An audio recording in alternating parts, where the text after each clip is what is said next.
Like, we're live, we're not. This is the one person opportunity for Shadowbox to say, no, we're not. Like he I'm always just does. kidding. And he missed it. I'm an idiot. We're live. Oh, I didn't No, we're not. miss it. I didn't miss it. No? Oh, and the camera's all funky too. The camera's funky because I have the chat window open. There you go.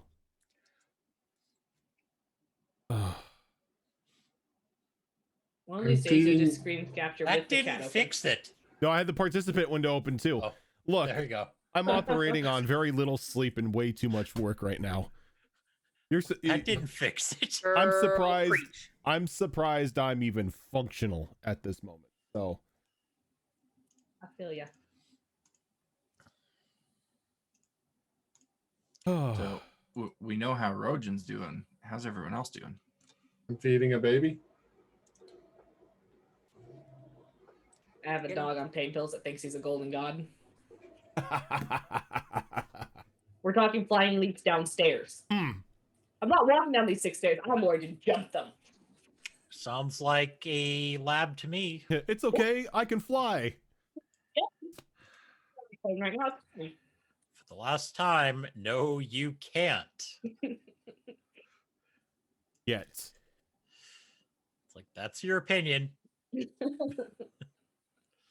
100%.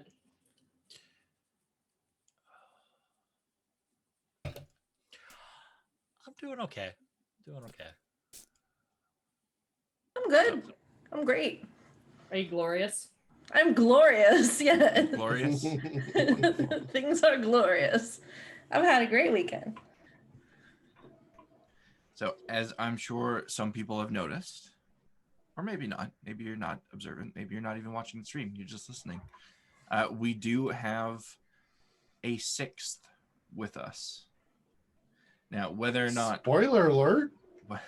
Sorry. Whether or not she on actually cams. gets to play is up to you guys, because you could just sit in your camp all day and do nothing, in which case you'll never encounter her. So, Yeah, let's do that. No. Really, with their roles, not Yeah. gonna happen. Don't I mean- worry. I can get combat started right now. Give him some dice. all he has Let's to let do is Raven roll roll. a percentile, and the worst thing in the desert is going to find you guys. Well, I would like to take the first 2 hours of the stream to investigate all the battle scenes from the night last night. No, but I really do want to run a Yeah, like, he's investigation serious. on those. That's fine. I was That's just fair. seeing. But I I was wanted to just be seeing how quick. well they were going to play tonight, and the answer is no, no. The answer is always no. I guess, speaking of the previous night's battles, last session, you guys started off in a bit of a precarious situation with several of you under the effects of this arcane construct that you were fighting. And you guys did manage to all come out of it alive with some help, I would say, from Zoro. That auto success really helped that situation. But you I guys saw their also- rolls from last game. I needed a guarantee because it wasn't gonna happen. Bad dice. Bad dice. You guys did have some good tactics and good rolls, though. I gotta say, I was pretty impressed with how you guys made it out of there.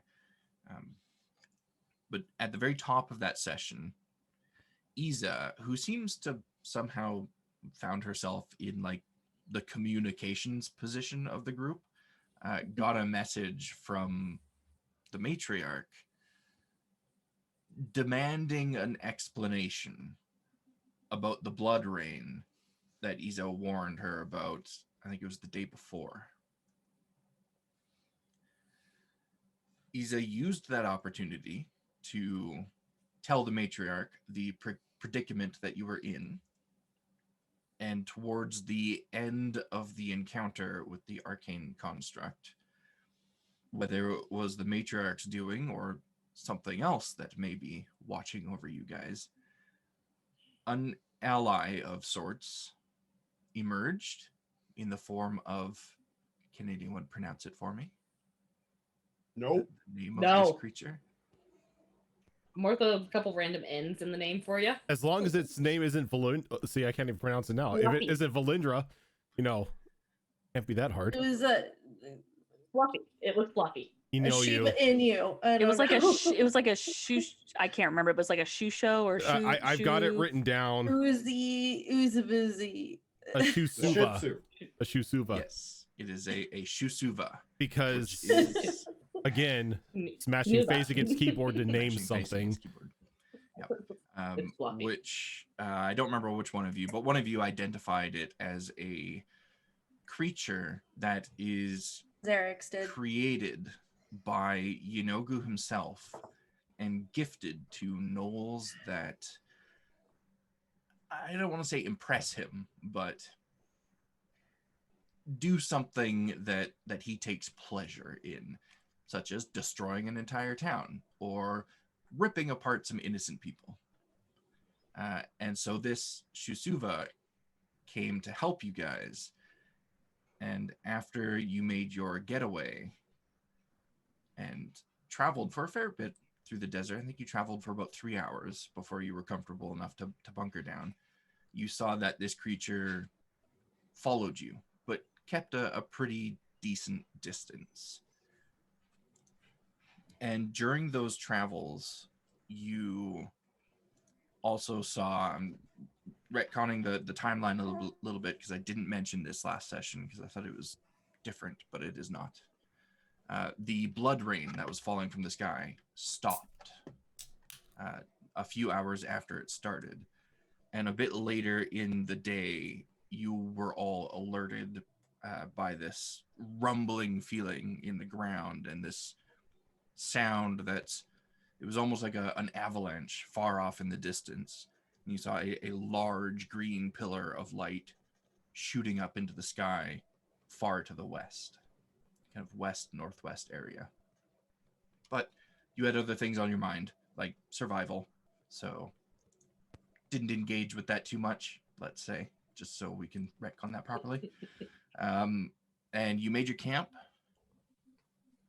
and for once the dice were in your favor.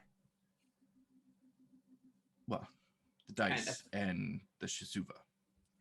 On 2 of the watches, there were some potential encounters, but as these combatants got close to the camp, the Shisuva, keeping its distance from the camp, came around and took them out, tearing them to pieces before they could encroach on your camp. Also, during Yixis's watch, he rolled really well and managed to find a fancy pen and some blank echo stones. And a quote-unquote blank piece of paper. Oh yes, and a blank piece of paper.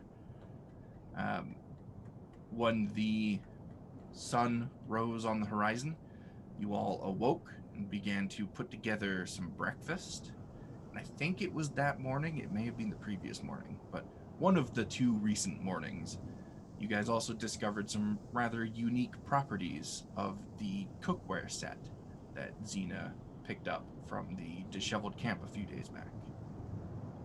But you had your breakfast. It was a very good breakfast. You're all awake now. You've had your morning stretches, though some of you may want to still do some zoomies.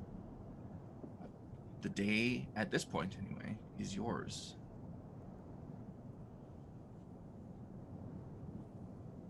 So I will have recast shaman armor on myself ritualistically. I think I did a ritual of find familiar the previous night. You did, yep. So, okay, so previous night you did familiar. find familiar and identify on those objects that you found. I'll check on my little flying serpent egg, and then after that, I'm gonna see if anybody wants to go take a look at those skirmish areas to see if there's anything useful that we can pick up before we head on our way. Okay. The egg, when you check on it, it is safe and sound in the little bedding that you've made for it. It seems as cozy as an egg can be. Everything is as it should be. Xena's not gonna help. She doesn't care. She's doing zoomies. Not the right person to ask. So she just already. Is that is the Shisuva still there? It is still there, sitting in the same position as the night before, about 200 feet away from the camp, just looking directly at the camp. I remember right. It followed me when I went for my morning hunt, though. It did. It followed you when you went for your hunt, and then it came back with you, keeping that 200-foot distance. As long as that thing's out there, I'm not going anywhere we don't need to. Oh, one of the skirmish sites is like 30 feet from us. Yeah, one of them, I believe it was the one against the clockwork Constructs. creatures, Yeah. is about 30-ish feet from you, and the other one is about 75 feet away. Still don't trust it. a little concerned that it was following me this morning. I'm going to test something in all this.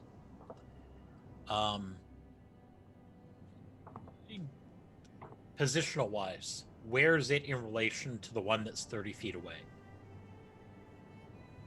Where is the Shisuva or the second battle site? Okay, if we're here and battle site A that's 30 feet away is just over here, where is the Shisuba in relation to that? Okay, so the closer battle site is 30 feet to the northwest, Okay. or northeast, sorry. And the Shisuva is 200 feet to the west-northwest. Okay. And what about site B, the 75 feet away one? Site B is about 75 feet to the direct north. Okay, so it technically does get closer to it. Yes. Okay. Well, I'm going to start moving towards the one that was only like 30 feet away. Okay. And if I'm getting closer to said demon dog, I want to make note if it moves or not. The closer battle site brings you a little bit further from the Shisuva. It's hard to tell where exactly it's looking from this distance, but its gaze does remain fixed in your general direction. Okay. It does not move from its sitting position. Okay. I'm going to that one and I'm going to investigate it for anything useful. Okay. And I will assist in the investigation. So you can either both roll investigate or one of you with advantage. We're going to let Yixis do the investigation. 25. Yeah. 25 is a good roll. You look around the battle site, and there's really not too much that's unique about it. You see a lot of pretty significant dents and scratches, even puncture marks in the kind of brass and bronze armor plating of what these clockwork creatures used to be, and a bit of a trail of acidic damage on some of the plates as well, likely coming from the tail stinger of the Shisuva. The creatures themselves, the clockwork creatures, they're just as you've seen several times before in the days leading up to this. There doesn't seem to be anything about these ones specifically that stand out from the other ones that you've seen. But other than that, it is simply the remnants of the battle. There's nothing overly unique about it. Are these the ones with the arcane crystals in them, or is that something else? One of them is, yes. And refresh my memory, sorry. Was touching them a bad idea, or was it like if you tried to remove it and it broke? bad. Touching them was okay for the most part. When they detonated previously, it was when they were removed. Okay. So I'll try to see if there's a safe way to remove it, or if it's like already broken off. You can give me an Arcana roll or an investigation roll to see if you can determine a way to remove this crystal in the safest possible manner. Do Arcana. That's a 26. 26. You don't really learn anything that you didn't already know. I think it was you that did a roll the last time you encountered these things. They are coalesced mana. They are crystallized magic. And without the proper training, without the deft hands of a skilled artisan, they can be explosive if tampered with. Okay. I'll leave it and just try going to the other site then. Okay. I will go along and keep an eye on Shisuba. Shisuva. For some reason, all I can picture is a demonic Shiba Inu. That's all I can think of now. I cannot stop it. It's lore now. Yep. Shizuvas are Stuck now in my just head too. yeah. Shizuvas are just now demonic Shivas. They're so much cooler than that. So same thing as Not I have no to post more. a picture again because they're just, come on, they're awesome. Look at them. I want one. So you guys approach Dave. that second battle site, and as you begin to make your way in that direction, you see the Shisuva stand up and begin to back up as you get closer, but keeping its gaze fixed in your direction. It doesn't keep pace with you guys. As you move forward 70, 75 feet, it backs up maybe 20, 25 feet. But it is acutely aware of the direction that you're heading and the proximity you're in to it. Okay, But- so it's not like just standing its ground and like being territorial about it. No, it seems to just be Okay. deliberately keeping its distance and observing you. And when you get to this battle site, I'll just carry over your roll from the previous one. You see the same thing. Claw marks, puncture marks from large teeth. There seems to be trails of some sort of liquid. I believe it was a sand silhouette is what these creatures were. So you see remnants of a liquid within the sand that was the bodies of the creatures that was here. Likely either the acidic or poisonous liquid that came from the Shisuva's tail. But again, nothing overly remarkable about this area. okay. That'll satisfy my curiosity.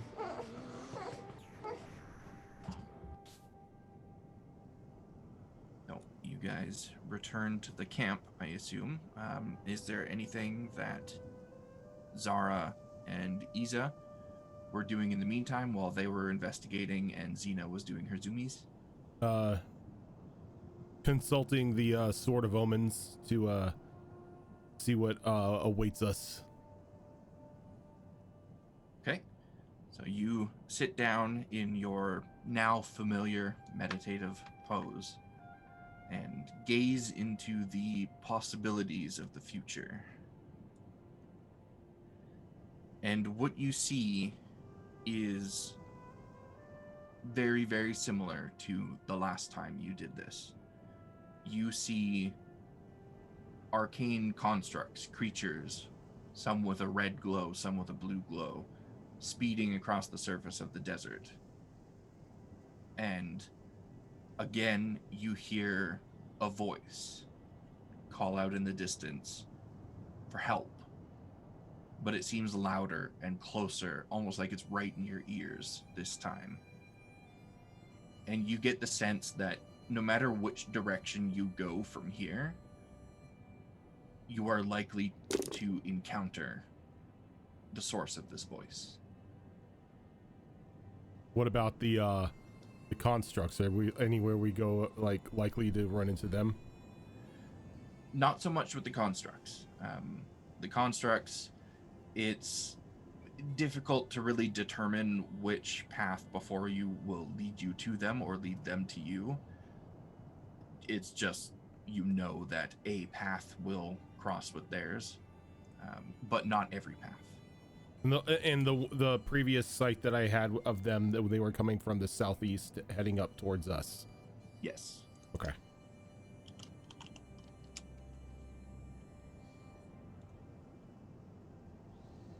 And during this time, Ethan is probably sitting there with her shield, flipping it over and over again, just kind of contemplating. Sometimes she traces the crack down it and just continues to fiddle, essentially.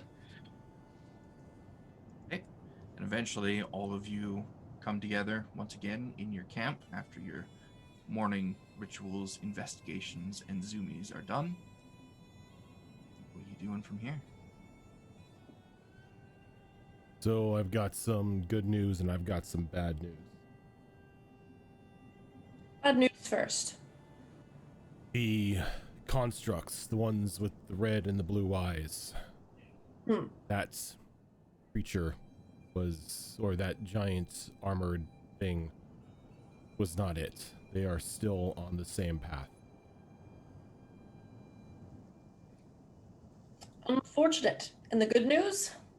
The person for calling for help is closer. Wonderful. I feel So we haven't missed them. They're not dead yet. I feel we can take any direction from here and we'll run across them. Glorious. Let's go. Though I suggest not heading southeast because that's the last location I know of these constructs.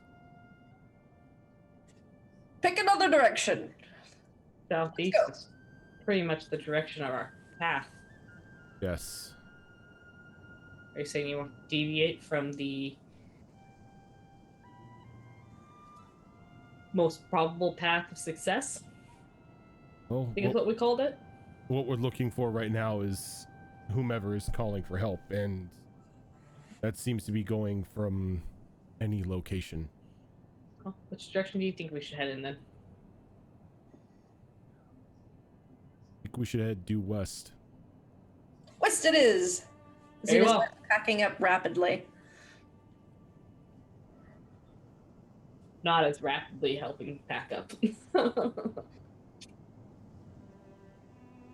And when we're ready to go, Zara's going to cast Pass Without Trace to sort of throw off any possible detection that these constructs may have if they come across the campsite. This keeps that first hour of your travel hidden from, well, everyone, essentially. Good call. So, assuming there are no objections to heading west, who is going to lead the party? I'll roll if no one else is jumping at it. I mean, do you really want that evil? I do. Okay. 70 for percentile. Oh, I need to pick a skill. Yes, you do. No, I'm keeping that percentile.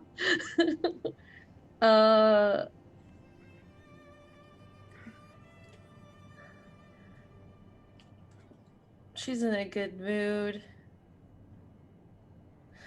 What do I want to do? I want to do athletics, but I feel I use it a lot. But it's what It's almost like it's a good stat for you. I know. Hey, it's been working for you. my only good stat. So yeah, she's just gonna kind of continue doing her zoomy leads and encouraging the others to go along. I don't know if this is like a combined charisma athletics thing, but one of those. I'll let the DM pick. I'm encouraging and I'm, rushing ahead and zooming around. Yeah, so you like run forward from the group, look around to make sure there's no dangers, and then you're like calling out to the rest of them to catch up with you, and that they can do it. You believe in them. They're gnolls. They should show their power, their prowess in the desert. Yeah. And it seems quite successful. You guys trudge forward through the desert. For the first hour, you leave no tracks, no footprints, nothing, thanks to the pass without a trace. And you are quite confident that the trail that you may have left is impossible to follow at this point. It would be a 22 if athletics or an 18 if charisma. So, Both decent rolls. yes. I'd just like to comment really quick that Xena is the closest thing I've ever seen to a barbarian in a campaign without actually having taken levels in a bard. I seriously debated it, but I don't think I can, because you have to have like a certain amount of intelligence or something. Like I don't meet the requirements. Otherwise, I was seriously considering it. Really? The bard has int requirement? I think know the that. charisma requirement. Well, I think I I have like a minimum of 12 or 13 in charisma to do it, or something like Oh, that. I have a Yeah, 12 it's in usually a charisma, 13. but I don't remember why. There was something else I thought that was stopping me. But anyway, or it could have just been I just decided against it. I don't know. You're I mean, you still can't cast you're still spells when you're playing like raging. one. Yeah. It's wonderful. So, about an hour and a half into your travel, Xena, you run forward about 40-45 feet from the group, and you scan the horizon as they're catching up with you, and you see to the southeast a cloud of dust being thrown up into the air. You watch it for a moment and realize that it is a trail being left behind from somebody running through the desert, running across the sand. And as it approaches you, you see that it's not just one creature, but several. And it looks like the creature that's in the lead is being chased by a couple quite large beasts. From this distance, you can't tell if they are large dogs or cats or some other kind of quadruped beast, but you just see a smallish creature being chased and coming in your general direction. I think I might have found the being that needs help. And then I'm going to charge forward in the direction of the beasts. You charge for it? Okay. So when you get to about, say, 45, 50 feet away, you get a pretty decent idea of what's going on here. You see a gnoll, of all things, running through the desert, being chased by 4 mechanical creatures. 2 of them look like quite large, polished brass clockwork tigers. The other 2... Oh, sorry, go ahead. The other 2 you have encountered once before. They are medium-sized creatures that have very, very large and sturdy-looking shields strapped to both arms. You guys have fought one of these in the past. And they look like they are trying to run down the gnoll, who is, at this point, Zoro, what's your passive perception? 12. 12. From this distance, yeah, you spot the band of gnolls not too far away from you, and turn to run towards them, hoping that they can act as backup for you. Question. Am I within 120 feet of the one directly behind her?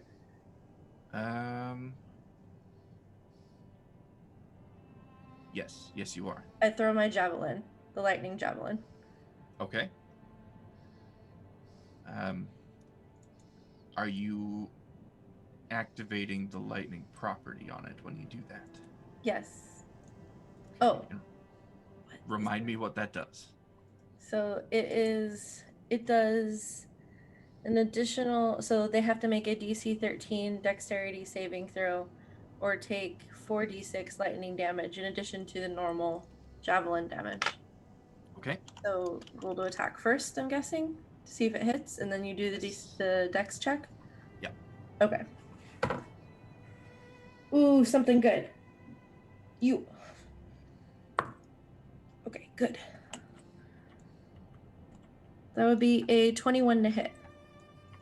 A 21 will certainly hit. Okay, and then dex save, aiming for the DC is 13. Okay. Let's see. These things do have good dex, and it paid off. They rolled a dirty 20. Damn it. All right. Well, it still takes the javelin damage at least. So that'll be 7 points of piercing. 7 points of piercing. Okay. Damn, it would have been real cool if I could have gotten lightning off. And that will count as a surprise round. So I'll bring you guys over to the map now as we all roll initiative for combat. How much time was there between Xena spotting this, letting us know, and this happening? Seconds. Yeah, Okay. I was shouting and charging ahead, probably already had the javelin out. Seems like a very Xena thing to do. Fox, to Yep. see you're making use of No Toma hesitation. Beasts too. I sure am. Add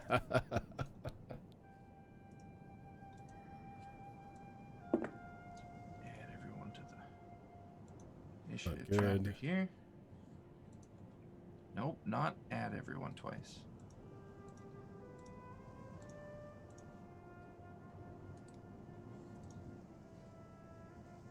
Come on, roll 20. Cooperate with me here.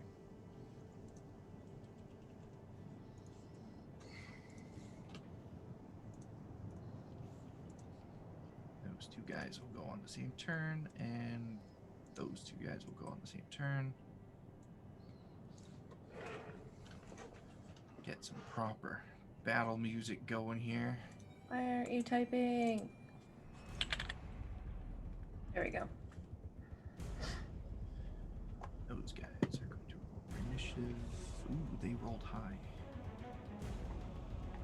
Those guys also rolled pretty decent. All right, off to a good start.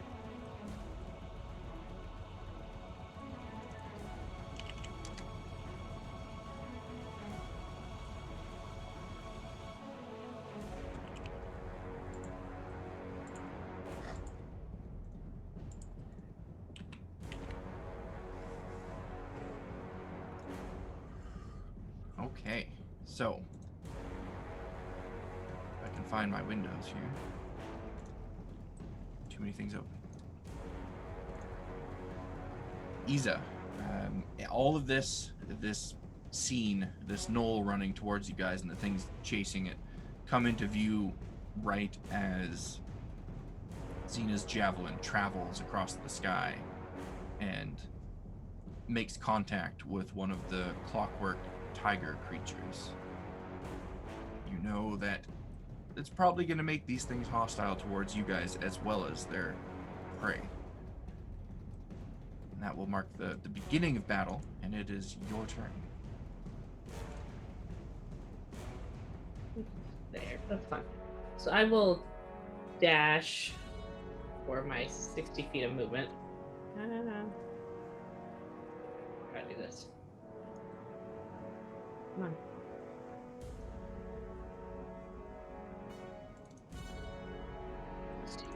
There. Bringing out my... Probably just my shield. I don't want to bring my sword out. I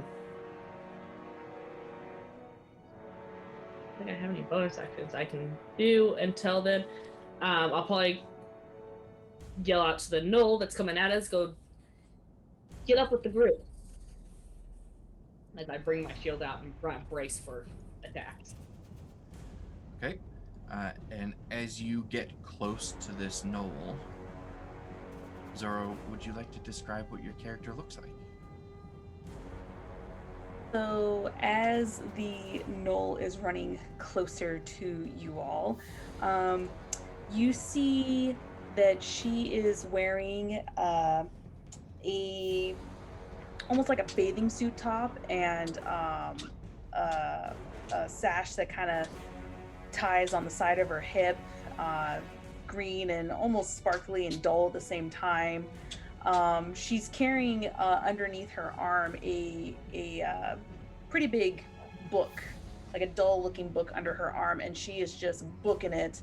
And she resembles a little bit of Xerax, where she's lean and tall. She's got the taller ears, but she has very interesting facial markings, a lot of dull greens and blacks. And as you see her running towards you, her eyes look wide, and she's not blinking.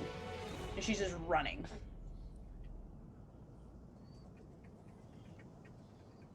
That is the character that you now see up close, Ita. But you don't have too much time to take in what you're seeing as one of these tiger creatures. Oh, I should mention, I'm probably burying my teeth at the monsters as well. Fair enough. I just assume gnolls are Yeah. perpetually burying their teeth at everything. Yeah.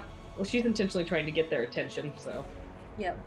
One of these creatures leaps towards this new gnoll that has joined the fray. And I need you, Zoro, to make a strength saving throw for me.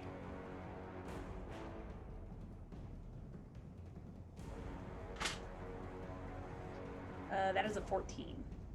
14. Okay. So this clockwork tiger leaps through the air and lands directly on you, knocking you prone.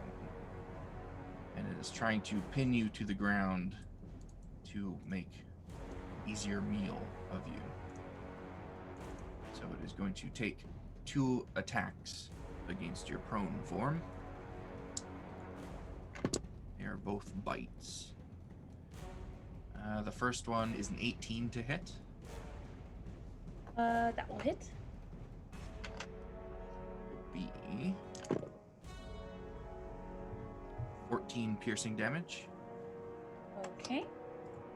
Second one.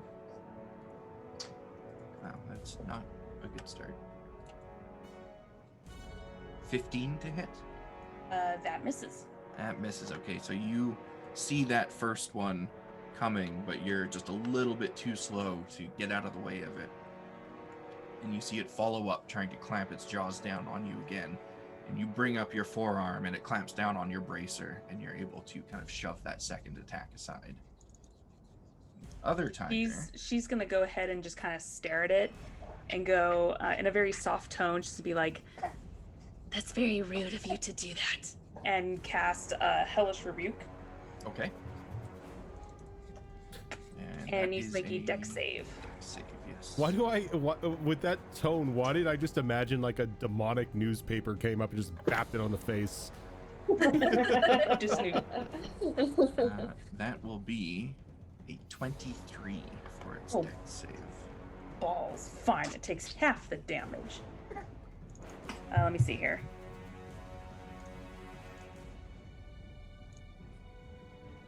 And by the way, I realized the javelin actually does have a half the damage thing too.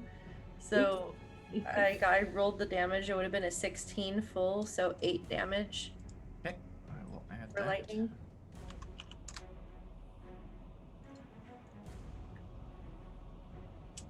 Half of 28 fire damage. Okay. Good reaction there. So the other one, the other tiger creature, is going to go. Is going to go this way to avoid getting an attack of opportunity from the new Gnoll, and is going to leap through the air and pounce on Iza. I need you to make a strength save for me, please. I can do those. No, I can't. It's an 11. 11, okay. You as well are knocked prone. Very well. he's going to make 2 bite attacks against you.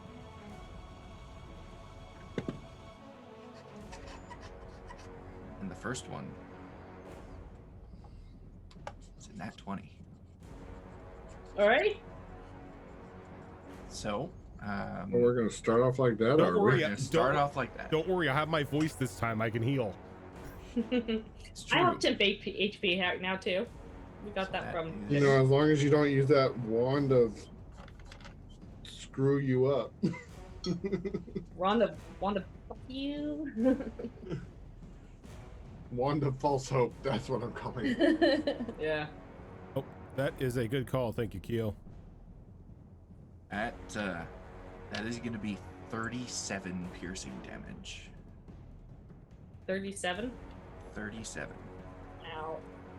All right. And then it's going to go in for its second attack. Real fast. Rojan stream saying that the cameras might be messed up. Yep. I think. I just caught it. The second attack is a 22 to hit. Yeah, it hits. One will be 16 piercing damage. Okay. And just because I forgot to do with this with the first one, I'll do it with this one.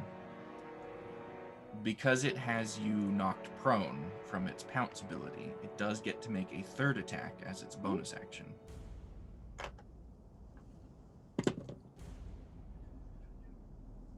That main... Oh, no, that'll hit. That's a dirty 20. I think that'll hit. Yeah, I'll hit. I have a decreased armor class because of the broken shield. Yes, that's right. So that will be 16 piercing damage.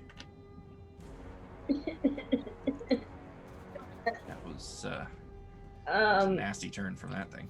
That was. And that brings us over to Xerax. You see these 2 large clockwork creatures pounce on these 2 gnolls, and the one closest to you just begins tearing into Isa. It's a bit of a gruesome sight. Didn't quite manage to get that shield up in there. You gotta stop having the high initiatives, like. Okay. I started with 73 hit points, okay? Because I had the temporary HP and my regular HP. I'm not whippy.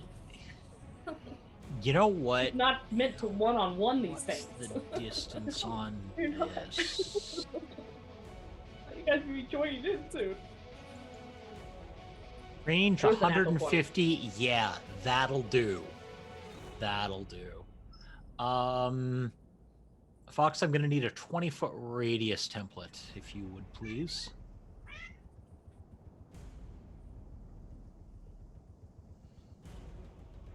The cat's giving strats here. Yeah, she is. She's got opinions. She's on the same wavelength as I am. She knows exactly what's coming. Yeah, she's like, yes. I concur. Channeling my inner druid here for a moment. I'm gonna have to draw this because all of my templates are really nasty looking animated spell effects for some Are you reason. casting Entangle? I'm casting Spike Growth. Ah, Hey. okay. So if you do have something nasty and spiky looking, that does apply. Nope. I didn't take plant growth for the day. No. I Actually, took I might. I took something better though. Plant growth, spike growth is the worst thing ever. Mhm. It's like 200-foot range of nope. Yeah, And we can then do you that. set it on fire. I do not. Okay. Yeah. I will just draw it. 20-foot radius, you said. 20-foot radius. And it is going to be centered. I want that one, that one, that one. Is there any way I can catch that front one?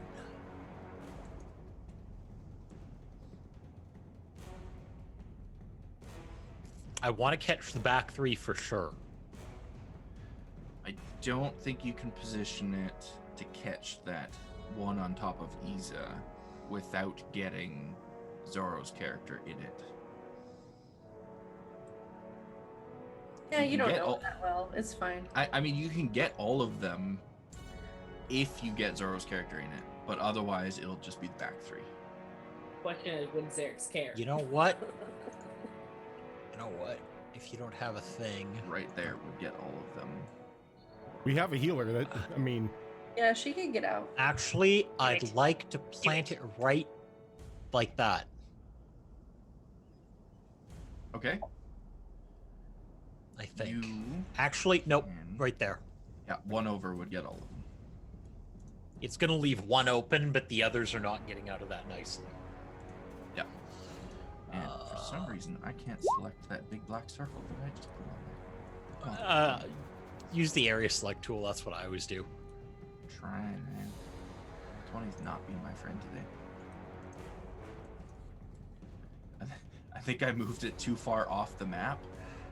Now it's not letting me select it. Oh, it's fine. Fine. Pretend the black one isn't there. Acknowledge the blue one, not the black Yep. one. Yes. somebody just gave John Madden access to Telestrator. Oh god, please no. Okay. Takes So 2d4 piercing for every 5 feet it travels, and did we decide it takes it on cast as well? I know we've had this discussion. I have can't had this remember. discussion. I think it's by DM. I think last time we did it, it was not on cast. Okay. Because they had no choice but to take some damage to move anyway. So. Yeah. Either way, Yeah. So that's all- now the all three thorny. of those creatures are in it. That's now the thorny nope zone, and Horny nope zone. That is one letter off of being too much for this channel.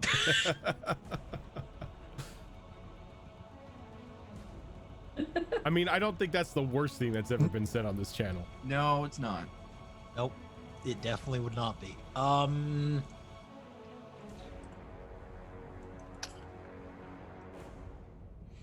Yeah, sadly, that's gonna burn up most of my actions.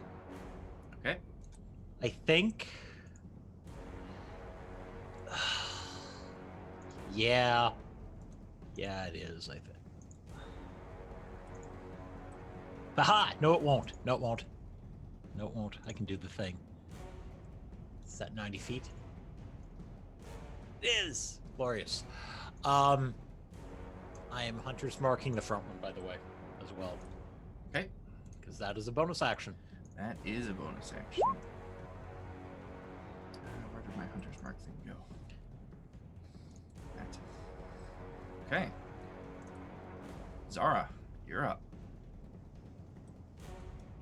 Yes, I am. God, it's really annoying me that I can't select that black circle. You would actually have to make the map slightly larger to I grab would, the yeah. back of it. Actually, let's go there. So, I'm gonna try to get these things off of our two gnolls here. And I'm going to cast Wind Wall. Okay. Throw that into chat for me.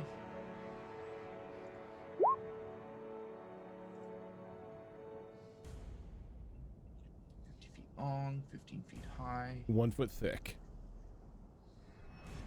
Each And- creature within its area must make a strength save.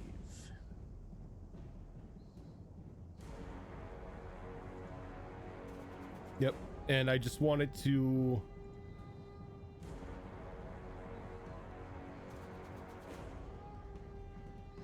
the color here. Strange that it doesn't push them back on a failed save. But it does do a fair bit of damage if they fail. Wait, it doesn't push them back, does it? No, it doesn't. That's weird.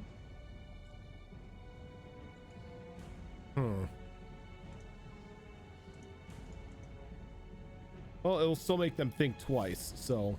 Yeah. Yeah, and with the size of these creatures, you can certainly make that wind wall in a position where it catches them and not the prey that they have pounced upon. Yep. 50 foot across like that, just straight through the middle of them. Okay, so they will both make their strength saves. First one rolls a 24. Yeah, that's gonna make it. The second one rolls a 22. Okay, so they're both gonna take half. Nothing gets these guys. Yeah, well, something that I've noticed that you guys in character have picked up on at least once already, I think, is the majority of these clockwork monsters that you're coming up against seem to be really adept at saving against spells and spell effects. They're both gonna take, this is already half, 3 points of damage. Ooh. Sounds like some unfortunate rolls. Or 1-1. Ouch. Starting the night off strong. Yeah. Just means I gotta smash it. 3 is better than 0. And that's all I can do. All right. Xena. Chop, Speaking chop, of smashing, chop, chop. Oh god, I'm so far away. Why? 5, 10, 15, 20, 25, 30, 35, 40. That's all I can do, I think, right? Let me see. Yeah, I've got 40. Don't you gain a bonus increase from raging? I don't think my speed increases, but I think that's a specific subclass too. Okay. yeah. what would your wild magic rage do? Anything for your speed sometimes? We will see. I'm just trying to see if there was another possibility. So I could speed to 40. Or I could go, and I was going diagonal. And go here. Yeah, there's no. You're so close. I can smell you. How did the Oh, rest? you probably could have smelled me from far away. All the blood. Yeah. How did you get? Oh, because you have second. You have like a No, thing. I dashed. I used my action to dash. Oh. Yeah, and then the creature moved up to meet her. I see. Okay. All right. Well, she'll do something else. Well, first of all, bonus action. I would like to rage. And Crazy effects happen this time. let's see what happens. I rolled a 6. So until your rage ends, you are surrounded by multicolored protective lights. You gain a. I'm gonna become a one-person Gnoll rave, basically. Awesome. You gain a +1 bonus to AC, and while within 10 feet of you, your allies gain the same bonus. Nice. I'll take that. Yeah, that certainly helps Iza. Anyway. And if you class Zoro's character as an ally, then she'll get it as well. I do. I'm trying to help her. All right. She's Wait, a I am so sorry. What do I get? +1 to AC. Your AC if you're within 10 feet of me. Yep. And my glowy, flashy lights. Ooh. Well, My rage I'm sorry, you said +1, you said, correct? +1, yes. Okay. Cool. within that aura, technically, Zoro, your character's in the aura as well, 10 feet. So. And I guess I'll take out another. I'll take my hand axe this time and chuck it at the one that's harassing Iza, because I look over at Iza and she's just fucked up again. Yeah, she's in rough shape, real rough shape. Like, Iza, you gotta stop doing this. All the wounds that had been healed up and closed from the previous day are now all open again. Zara, I just finished fixing that. And that's a nat one, so that's Ooh. not. Oh, don't hit me. Don't Well, hit it is a me. ranged attack, and you are prone, so it would have a hard time hitting you. Roll a. You know what? No, the creature's gonna roll on this. Ooh, it definitely rolled high enough. So the creature, it's pretty into its meal at the moment. But then this strobe light in the form of Xena strides up to it and gets its attention and it looks up and over at you just as you throw that axe, and it manages to catch it in its mouth. And for a brief moment, you hear the whirring of motors straining against something quite tough, and then there's a snap, and the handle of the axe in its mouth snaps, and the axe head and the remainder of the handle kind of fall to the ground on either side of it. It's got a wood chipper in its mouth. And I like extra rage. Like... I mean, that's yeah. That would get me pretty mad. As Xena suplexes a construct. Okay, I'm going to take out my other hand axe and chuck it at it. Okay. My second attack. Do better, please, dice. Please. Why in this game do we always roll badly? Why? It happens Because it's so awesome. much for you guys. Break this curse. Makes things interesting. Thank goodness. That will definitely hit. It's a 17 on the die, so it's a 25 to hit. Yes, that will hit. Alright.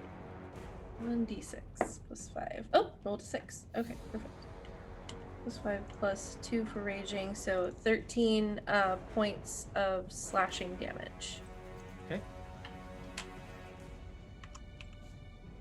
And That one makes contact and does not break in its mouth. and that'll pass priority. Alright. So that will bring us around to the stone defenders. And let's see. This one here.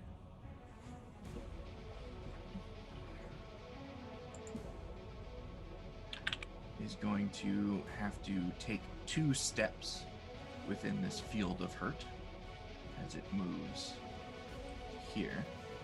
So 44 damage. Yes.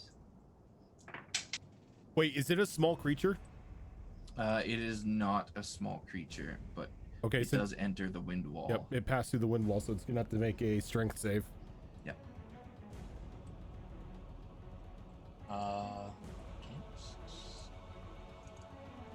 It's going to take 12 piercing damage from stepping on spiky bits.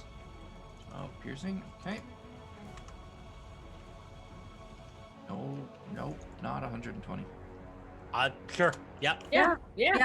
That works. You already typed No. it in. Nope. Is that Fixed. Okay. Now it makes it Super strength crit. save. 12 or 13. So 17. All right, so it's gonna take half. At least a better roll here. That was 14, so it's gonna take 7. I believe it's bludgeoning damage. 7 bludgeoning. Okay. Yep. God, level 6. My spell save is only 15. I'm honestly still sad that, well, sad and as a DM relieved that you cannot upcast spike growth. I'm relieved. There's 2 sides. The player is like, aw. The DM's like, oh, thank you. It's like I upcast spike growth. Okay, I upcast plant growth. The entire world is now covered in spiky thorns. Good luck, everybody else. And double checking the. All wind goblins walls. die immediately. And yeah, wizard cast fireball, world's on fire. It's I so was just weird. going to So go if we had another genocide here, but 2 things that I thought were true for Windwall are apparently not. A, it doesn't push anybody if they fail a save. And B, it's not difficult terrain. No. However, the spike growth is. Yes. So this guy only has 5 feet of movement left, which he will use to move there. And then Attack of opportunity on my back? yeah, if you wanna take an attack of opportunity against him, you can. Yeah, I'll. Until we discover you have battle mage and can do that with spells. I'm going to go ahead and just reach out with my claw and try to grab him. Okay. What is my claw? Oh, that might not make it. 15. 15 is not enough, I'm afraid. Dang it. Okay. Kind of swiping a It miss. sees you reaching out as it walks by, and just with one of its huge shield arms just kind of brushes your hand back out of the way and continues forward. Yeah, And shield it's arms. going to make some attacks against Xena. First attack is probably not going to hit with an 11. No. And the second attack Blinding lights. is definitely not going to hit with a 10. No, more blinding lights. It is very much blinded by these lights. Cannot hit a damn thing. So the other one is going to take one step of ouchie.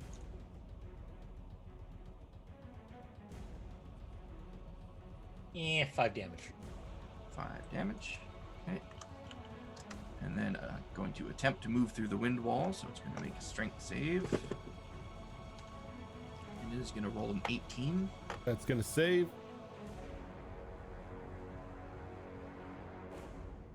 It's so it it's gonna take another 7 bludgeoning. 7. Okay. And then it is going to move. Let's see, use 10. It's going to move to there. And it only has one target in that position, unfortunately. And that target is Subira, who is prone, so it's at advantage. And oh wow, okay. 8 and a 9. Does a 15 hit you? No. Does 23 hit you? No. Okay. So it is going to do For a moment there, I thought you were telling the truth. I was 11. like, oh, Ford. 11 bludgeoning damage. And you are already prone, so you are not going to be knocked prone again. And that does bring us over to you, Subira. You are prone, but you are not grappled or restrained, so you can just stand up if you want. So while she's laying on her back, she's just going to, still very wide-eyed, look up at the mechanical creature and just kind of with her little hand, like doing the awkward claw wave where she just goes, bye-bye. And a swirl of gray and sickly green mist swirls around her as she misty steps.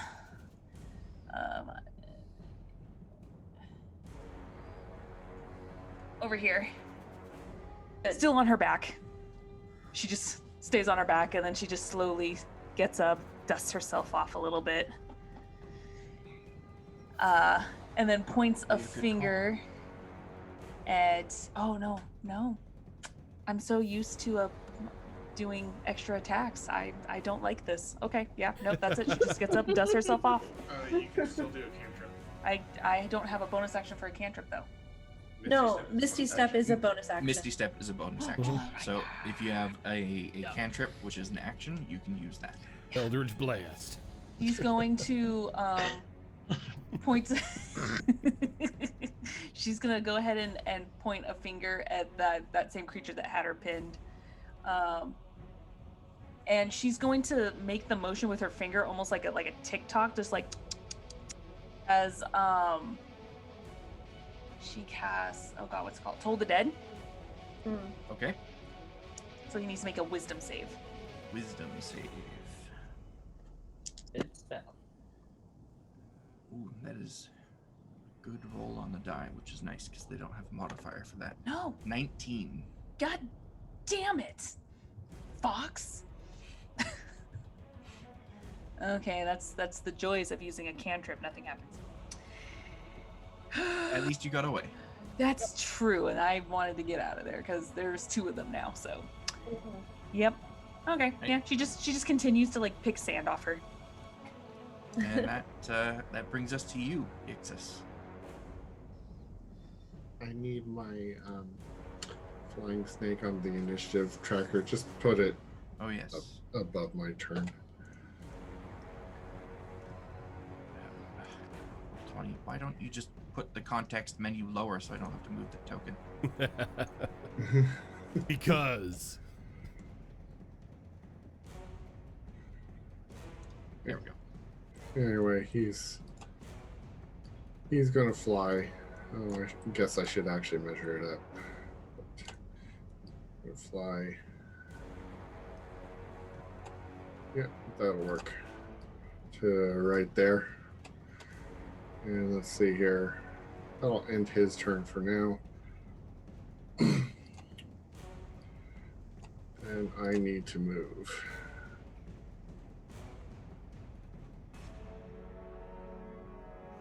Yeah, that should work. 2 right there. That should put me. Yup.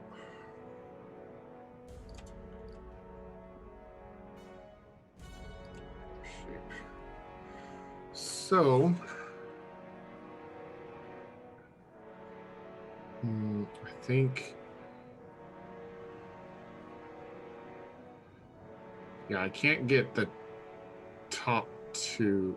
Wait, hold on, can I? Yes, this is how I shall do it. Shatter. Shatter, okay. And that is a con save?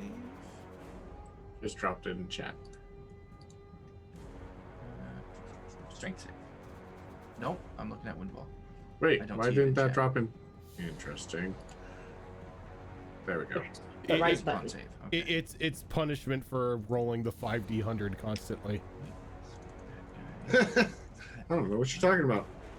Speaking of which, We'll start with Stone Defenders. The one on the left rolls a... now remember, this gives them disadvantage. Yes. So, So it's just straight rolls for all of these guys. That is a 16, or no, what's his modifier? It's a 19 from that guy. The one on the right, not so lucky, with a 7. Bottom left, Tiger, also not lucky with a 9. And other Tiger, very lucky with a 19. So I think that's 2 fails and 2 saves. so the damage is 18 on that. Okay. So, apply half as needed. I shall. This guy gets half. This guy gets all of it.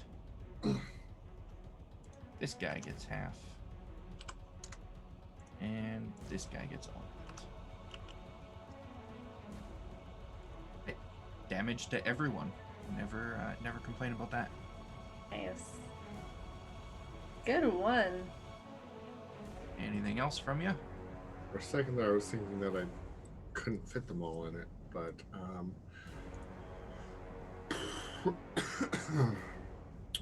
no, I think that's all I can do for the time being, so I shall pass. Okay. That brings us back to the very top. Isa. Where I stand up, Probably a wise move. I'm going to bonus action second wind. Also probably a wise Oh, that's 2, so it's total of 7. But hey, it's 7. No. if Yixis's Two, thing was a but- sphere, was I stuck in that too? Should I make 8. roll for damage? No, Or not roll for damage, but the that is a 10-foot radius template right there. but it's supposed to be a sphere, right? Yeah, but you're technically not considered in it because of the rules of overlapping up Yeah, it's squares. It's a little weird when it comes to AoEs. radii on a grid.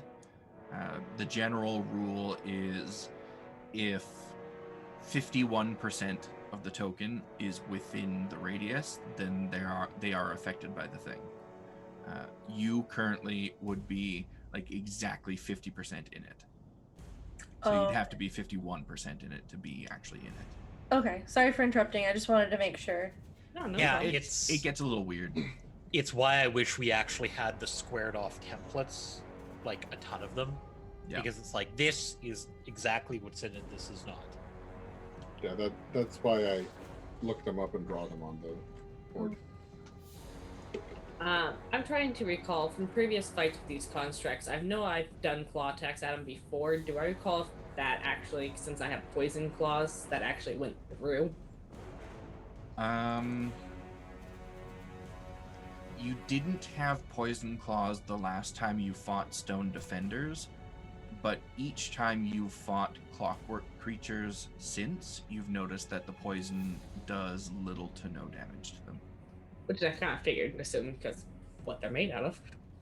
So I will draw the longsword, and I'm going to take my 2 attacks against the creature that pinned me. Okay. Not a shitty roll. First one being a 15. 15 will not hit. Come on, dice. That's better. 25. That will hit. Okay. Really? No. That is 5 slashing. 5 slashing. One on that die. Okay. And then I'm going to action surge. Surge away. Okay, 2 more attacks against this thing. 18. An 18.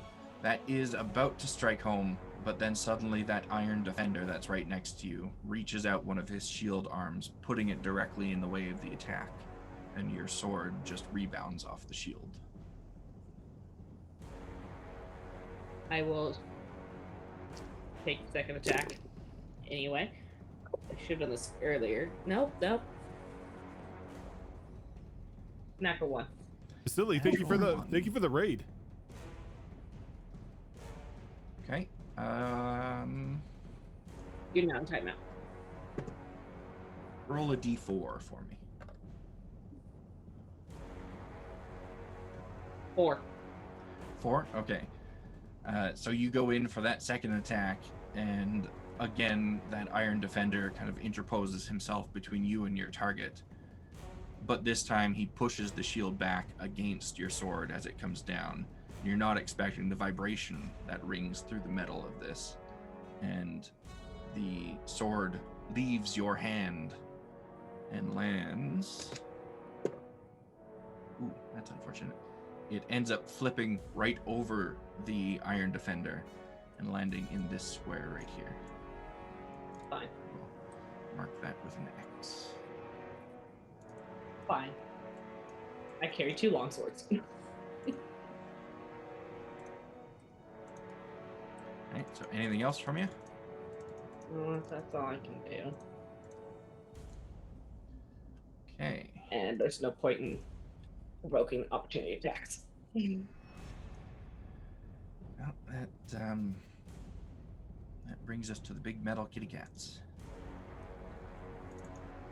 That one there is not happy about its prey standing back up. But it is too close to pounce on you, so it has no choice but to bite and claw at you instead.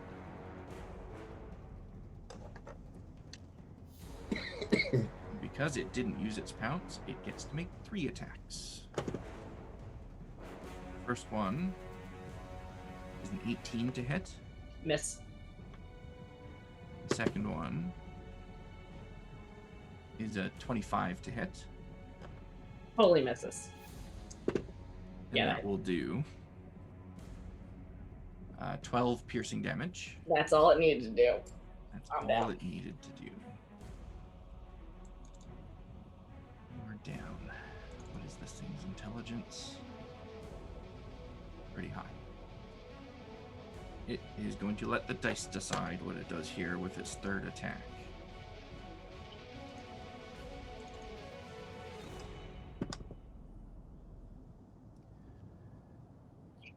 So everyone sees Iza begin to drop to the ground, and as she does, this clockwork tiger puts its large metal paw out, and you see extending from the tip of each of its fingers jagged, serrated claws, and Iza's body falls directly on top of them. Yep. And that is 2 automatic fails on your death saves, Iza. Yep. Yep. That is the end of that one's turn. And this one is going to take 1 step out of the hurt zone of thorns. 6 damage. And 6 it's damage. and it's got the wind wall on it. Yep. I think it needs to make that strength save, which is 10. It's gonna take 12 bludgeoning. 12 bludgeoning. It is going to move. That would be difficult terrain for that space.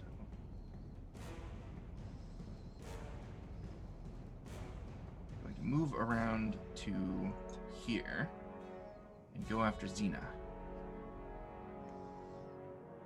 Alrighty. That is a 17 to hit. That is exactly my AC. That's exactly AC. With your +1? Yep. Okay. Just had to check. Yeah. That is going to be 16 piercing damage. 16? Yep. Okay. Piercing, Attack. so we halved. You guys are rolling so bad, and I'm rolling so good. That's another nat 20. Oh. Yeah, But that's it gonna was, hit. it was with its claw, which does less damage than its bite. So there's that. At least it's to me. At least you're raging. That's their statement.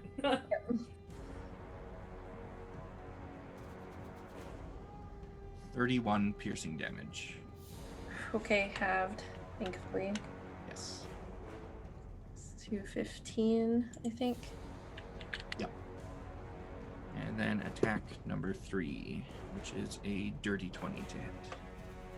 Also hits. And that will be 12 piercing damage.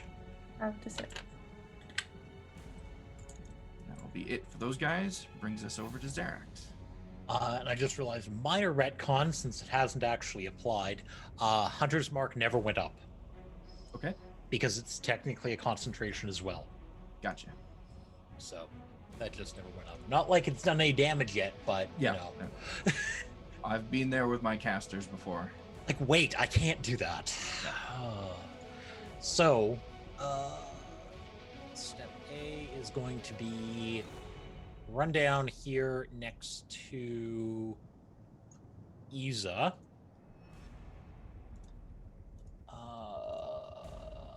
Dump the other 2nd level spell slot for a Cure Wounds.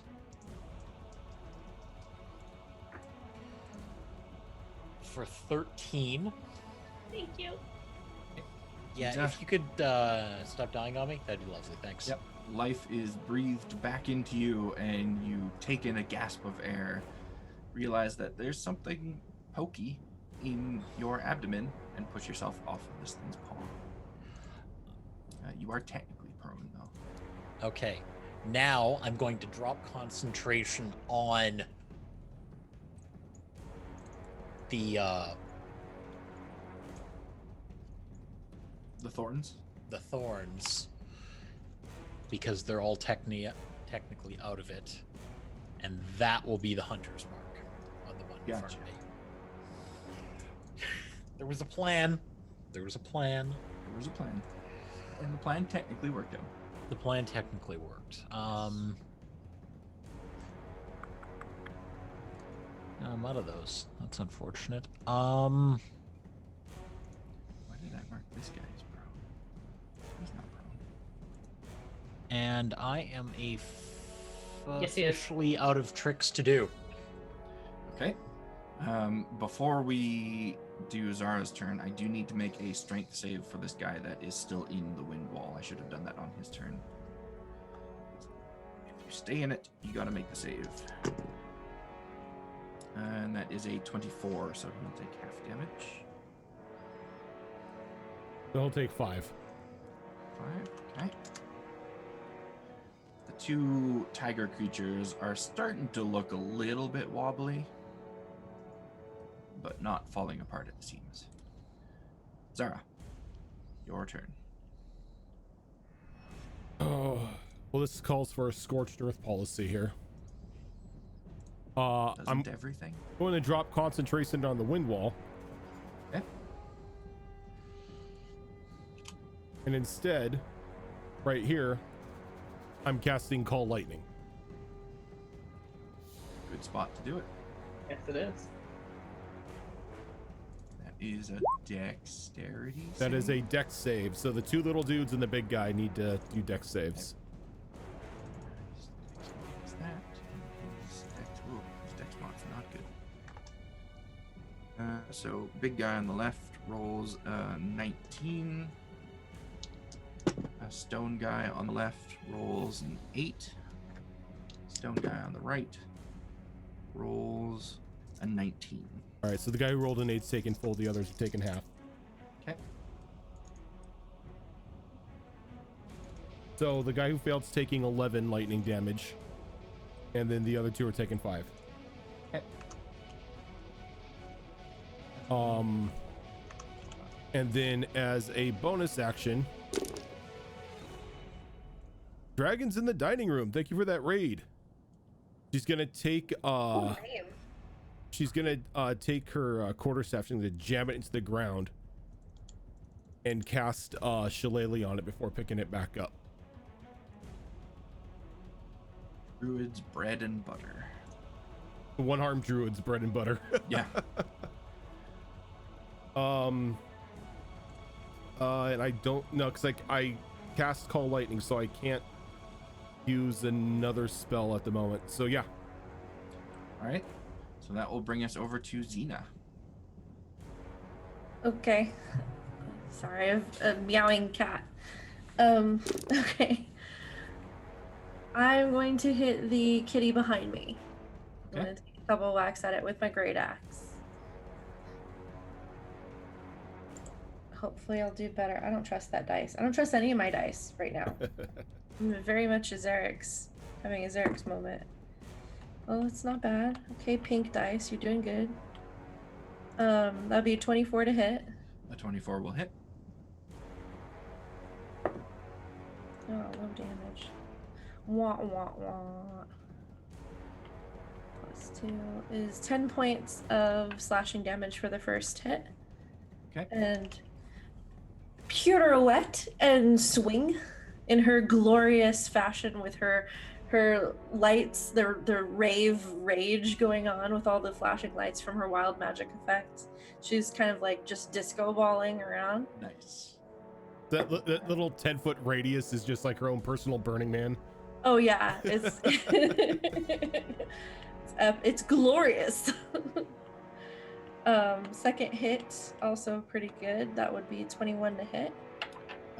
21.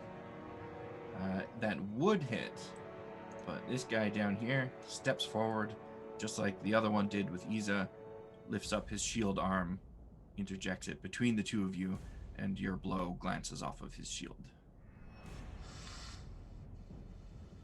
I don't like you, little guy. You impeded my gloriousness. She now has a new target. And let's see, am I too close? I'm gonna move. Well, I can't really move too far, can I? Because those guys will get it. You're too close to me.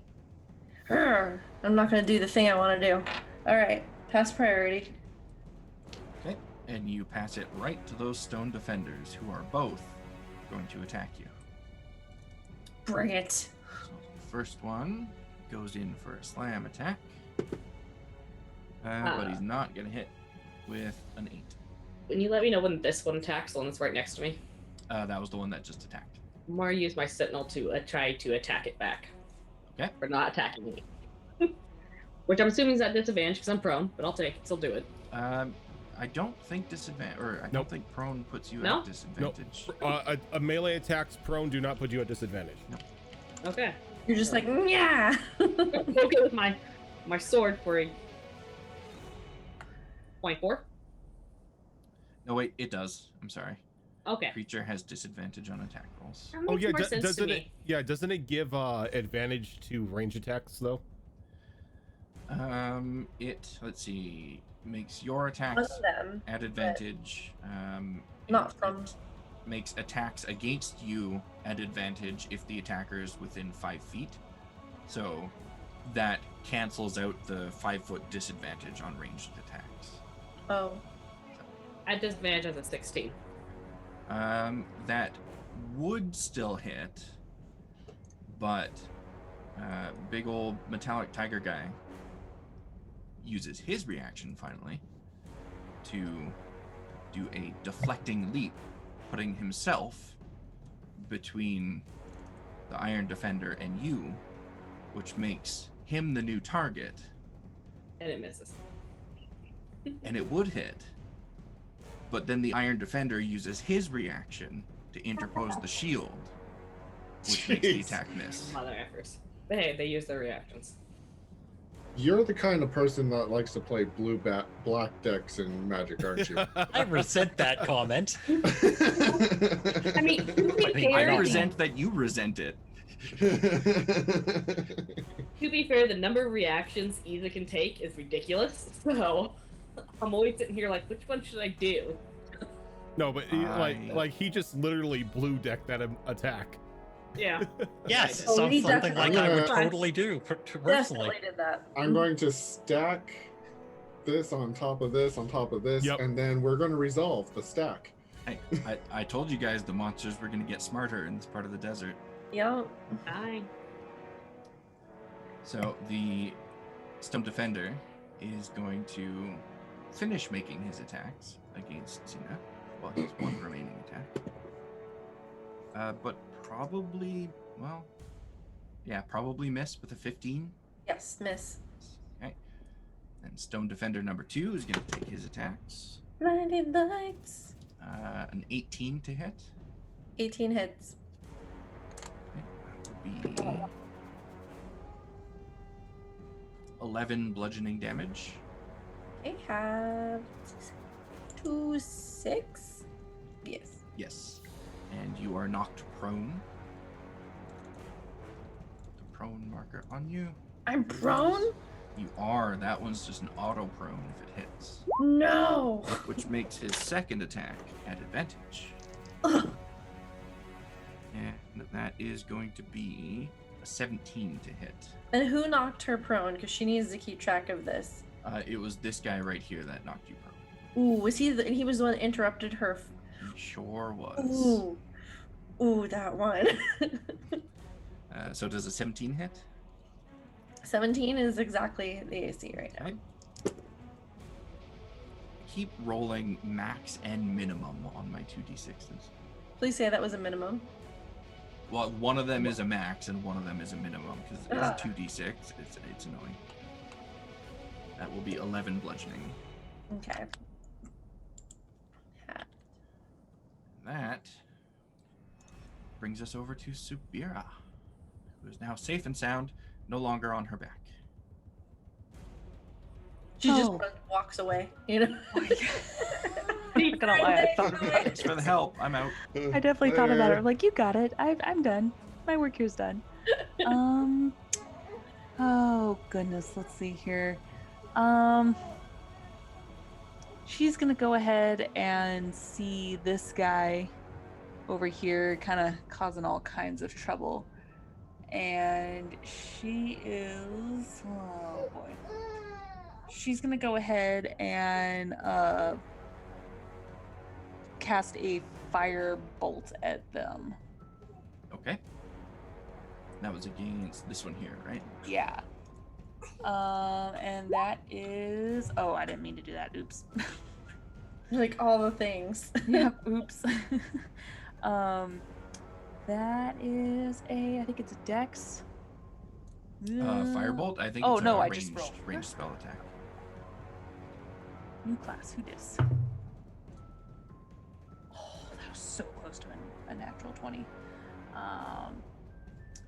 Let's see here. 22? A 22 will hit. Awesome. So that is 2d10.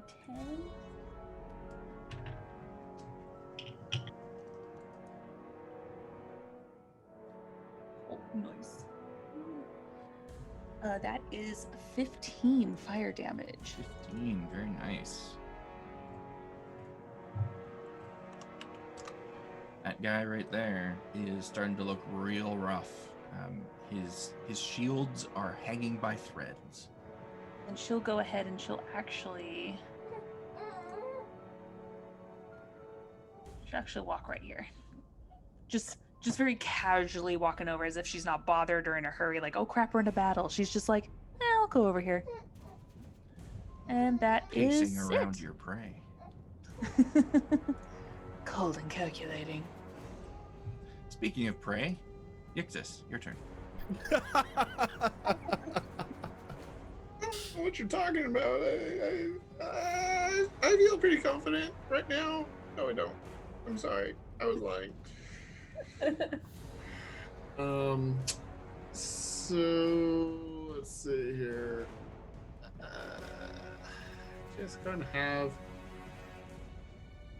Yeah, that works. I'm gonna have Snaky Dude go all the way over there, and I'm good where I'm at. I'm going to do the same thing, except this time I'm going to upcast it to a level 3 to add an extra d8. So shatter again, if Shatter you would, again. please. Okay. We will start with Tiger Guy in the bottom left. His con save, he rolls a 12. Pretty sure that's a fail. Yep. Tiger Guy in the top right, he rolled a 22. Iron Defender falling apart. Ooh, yeah, he's really falling apart. He rolled 10. And other one rolled 23.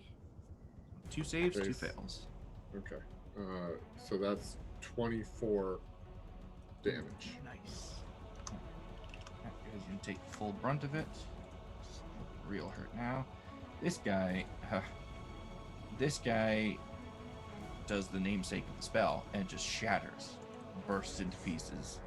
His armor, his shields all come apart, cracks run through them, and they just. This guy. That shield. Real bad. This guy is looking marginally bad. Okay. Very good damage on everyone. Anything else from you? I honestly don't think I can. Actually, can I No, I can't. Because I couldn't even do that even. Oh, anyways. So yeah, that's it. All right. Iza. Look at you, Yixis, like, don't break the shields. Okay. I mean, it doesn't really let me be that precise. It's kind of like a. Yeah, looking at all of these creatures that are still alive, getting hit by 2 shatters at this point, every one of them has like fractures and micro fractures in their armor and shields and everything. Shatter does what Shatter does. I know. So small Great hope spell. Zara can fix it. I'm gonna go ahead and stab this one that I've been trying to kill the whole time. Okay. Are you going to remain Oh, yeah. prone when you do that? I will stand up. Thank you. First one is a 13. 13 will not hit, Okay. unfortunately. Try this dice. And that's another 16. Yeah, 16. Straight 16 will match, so that will hit. Okay. 9 slashing. 9 slashing, okay. And then we're going to bring my own broken shield around, and we're going to go ahead and smash that into its face. Okay. Feels like it Probably needs a a good wise move. face smash. bop it on the nose. For an 18. An 18 will hit. Medium, so it's D8. For max damage of 8 plus strength is... My strength is 4, so 12. Nice.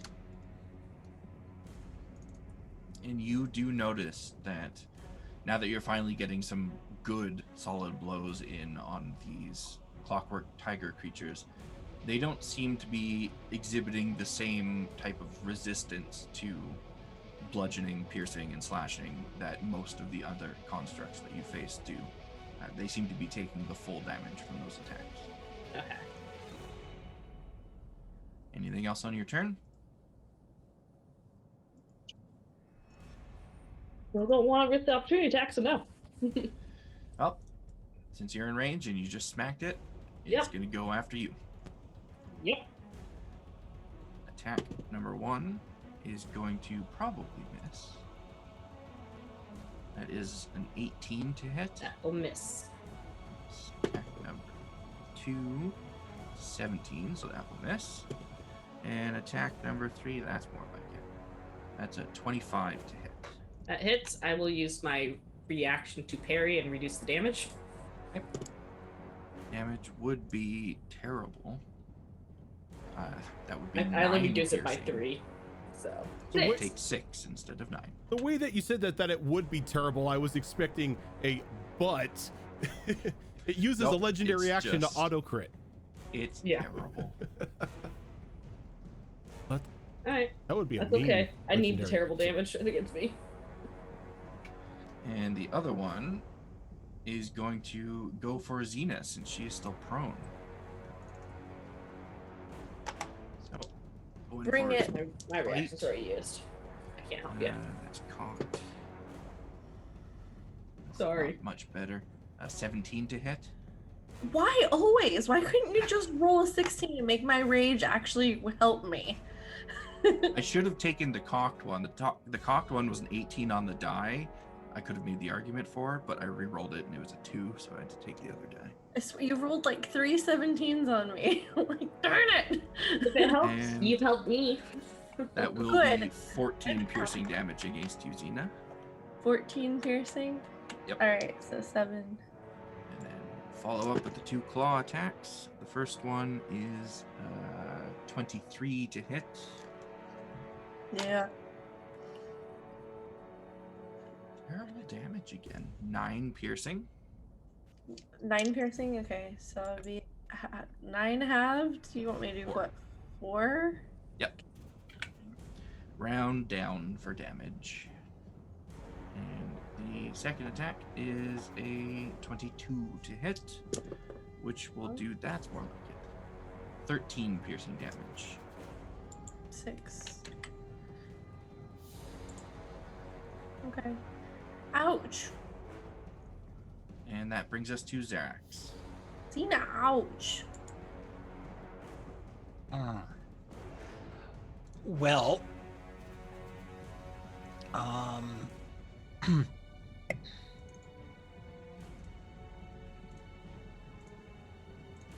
I might actually have to do damage to something at some point here.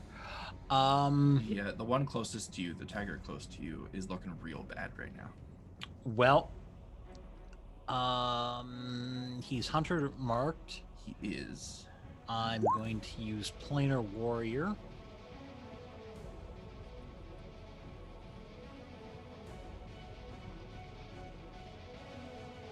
Nice.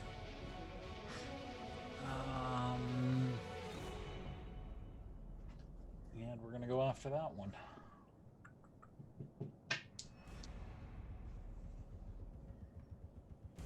And it's taken damage, right?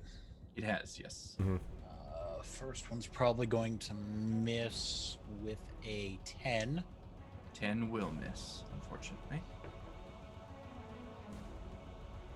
How about a 19? A 19 will hit.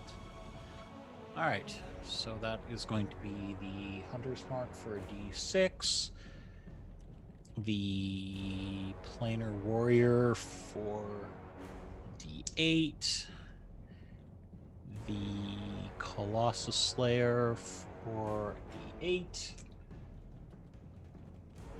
D10 for the sword. My poor mechanical cat.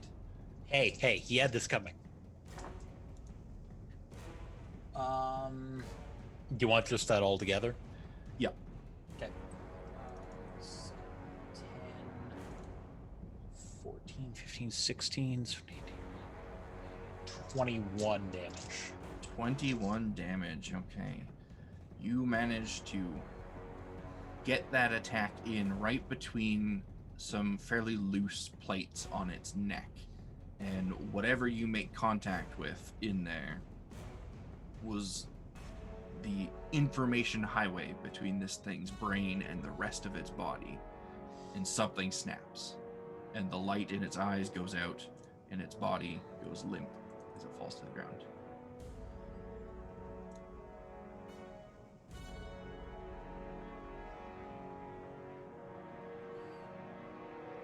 And that is going to be all I can. You know what? No, we're moving over there. Okay. Now I'm done. Zara. All right. Well, since 2 are down, let's go ahead and move the call lightning to this area. Okay. Be saves from both of those guys. The tiger was a 15. That'll save. And the defender rolls a 19. All right, so they'll both take half. Oh, that was a 19 on both die from that guy. All right, so they'll take 7 lightning. 7 lightning. 7 lightning is enough for the defender as it strikes down, and the force of the impact bursts outwards from the inside of this creature, and the microfractures in its stone shields and stone armor grow and grow, and it just bursts outwards, just like its friend did when it hit by the shatter. And that guy will take that damage. Okay. She's gonna go here, and as a bonus action, she will. Let's do a level 2 uptick of this for healing word on Xena. That will be 9 HP. Thank you. Nice. Thank you. I believe this is when they start their turn.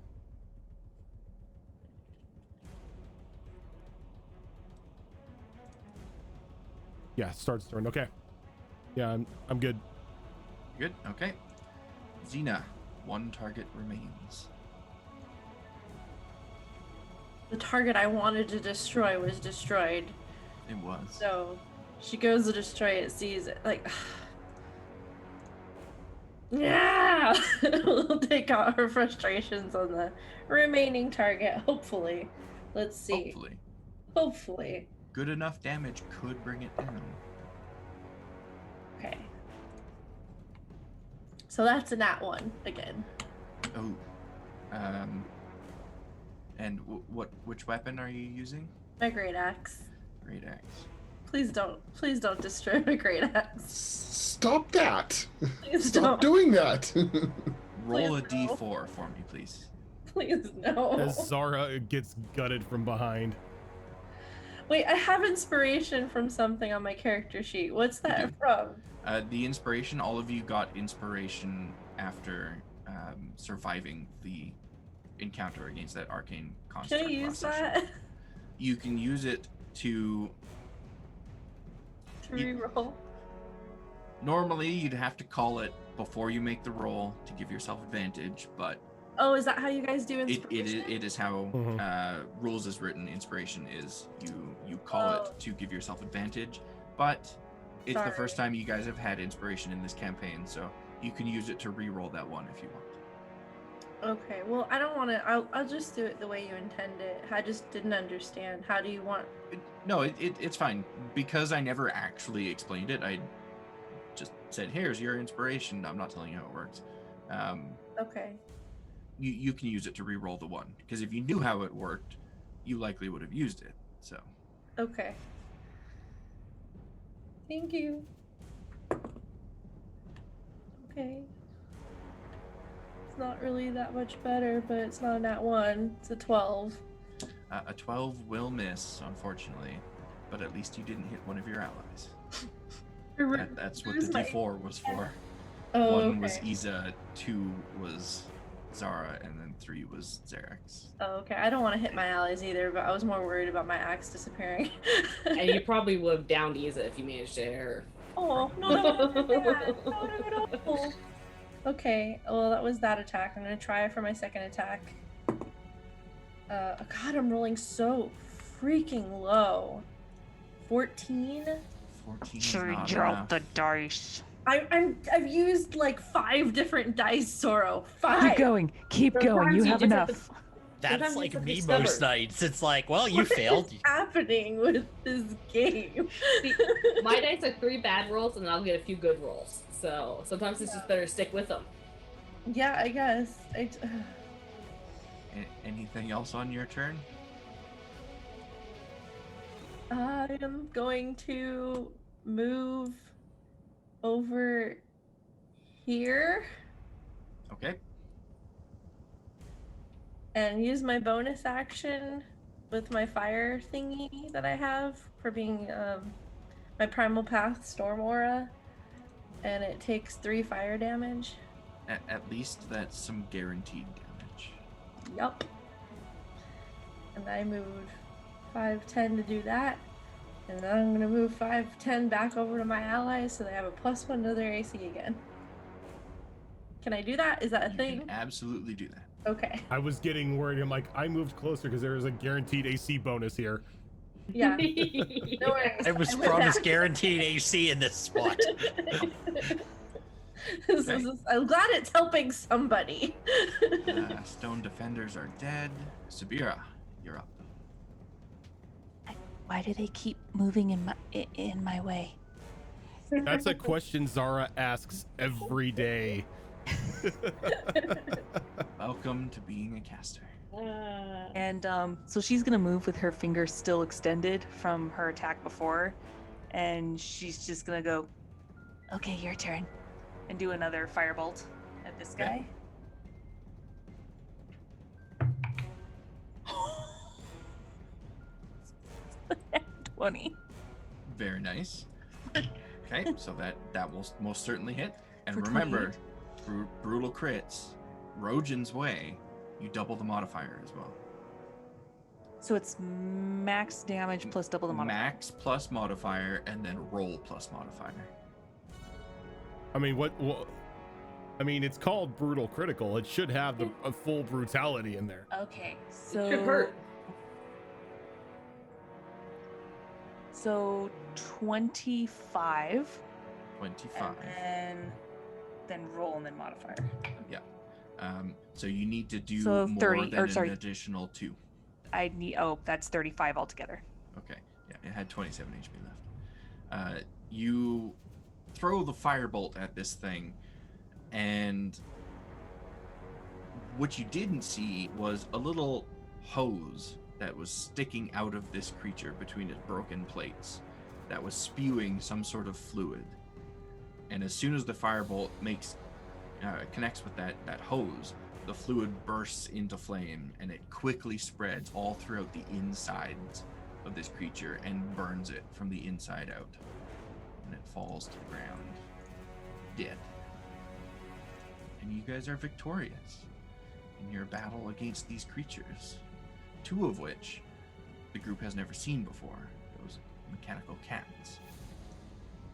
But before we get on to who this strange new Gnoll is, why these creatures were chasing her, and whether or not she's going to stick around with the group, I think we're going to go ahead and take our first break. So we will be back in just a couple minutes. Get up, get a drink, stretch your legs. Don't sit at your desk for hours at a time. It's bad for you.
Okay, we are back.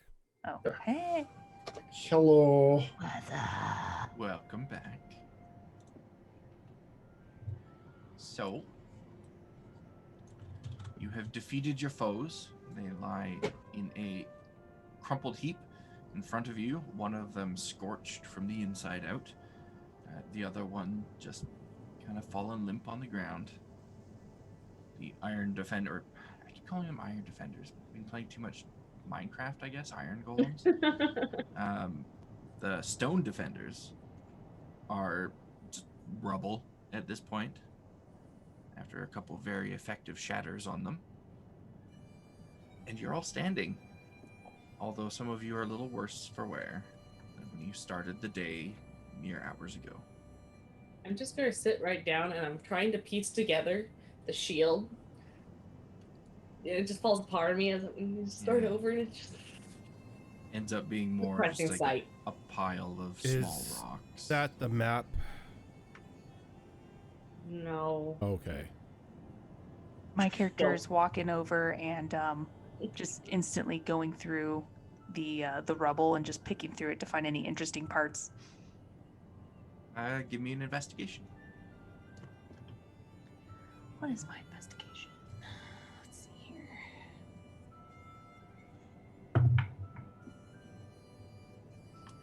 That is a 19. A 19? Mhm. Okay, you find a few pieces of stonework that have runes carved into it. Some of them broken through, others like full runes. But you're pretty confident that they aren't really anything noteworthy. They're probably just a part of the process that gave these things animated life. Do they seem Arcastian? Give me a history roll.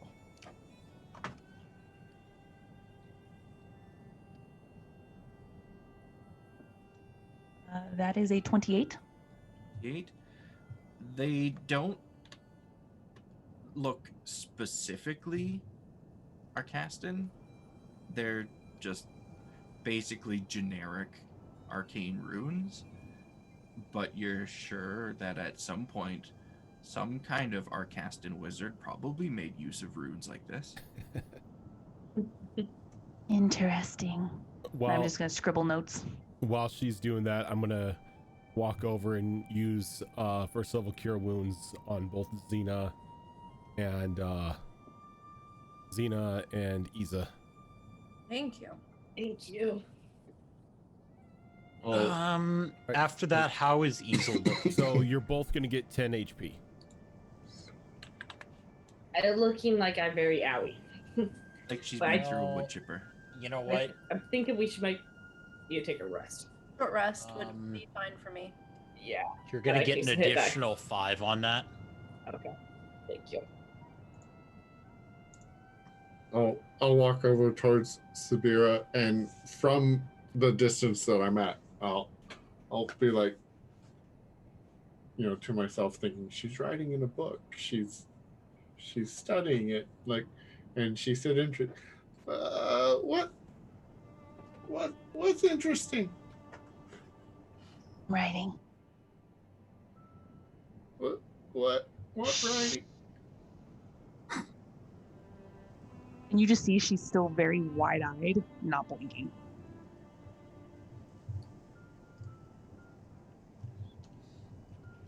I'll try to get a closer look. Closer look at her or the book? Both. Fair.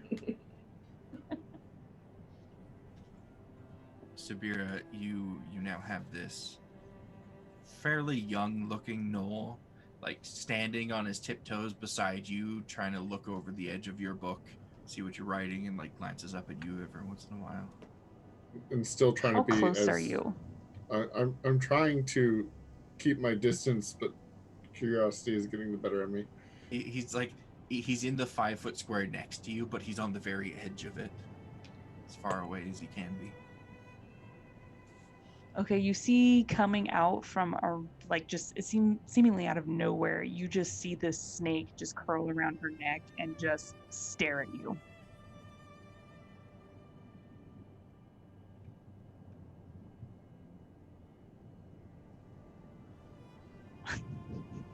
That is a flying snake. Snake fight. And done. So she closes the book and puts her quill away and just turns really quickly to you and just is nose to nose with you. Can I help you? I take another 5-foot step back.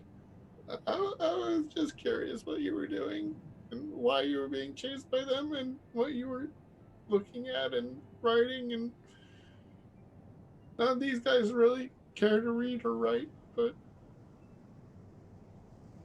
They've been after me for days. They were very annoying. Very annoying. Have you eaten?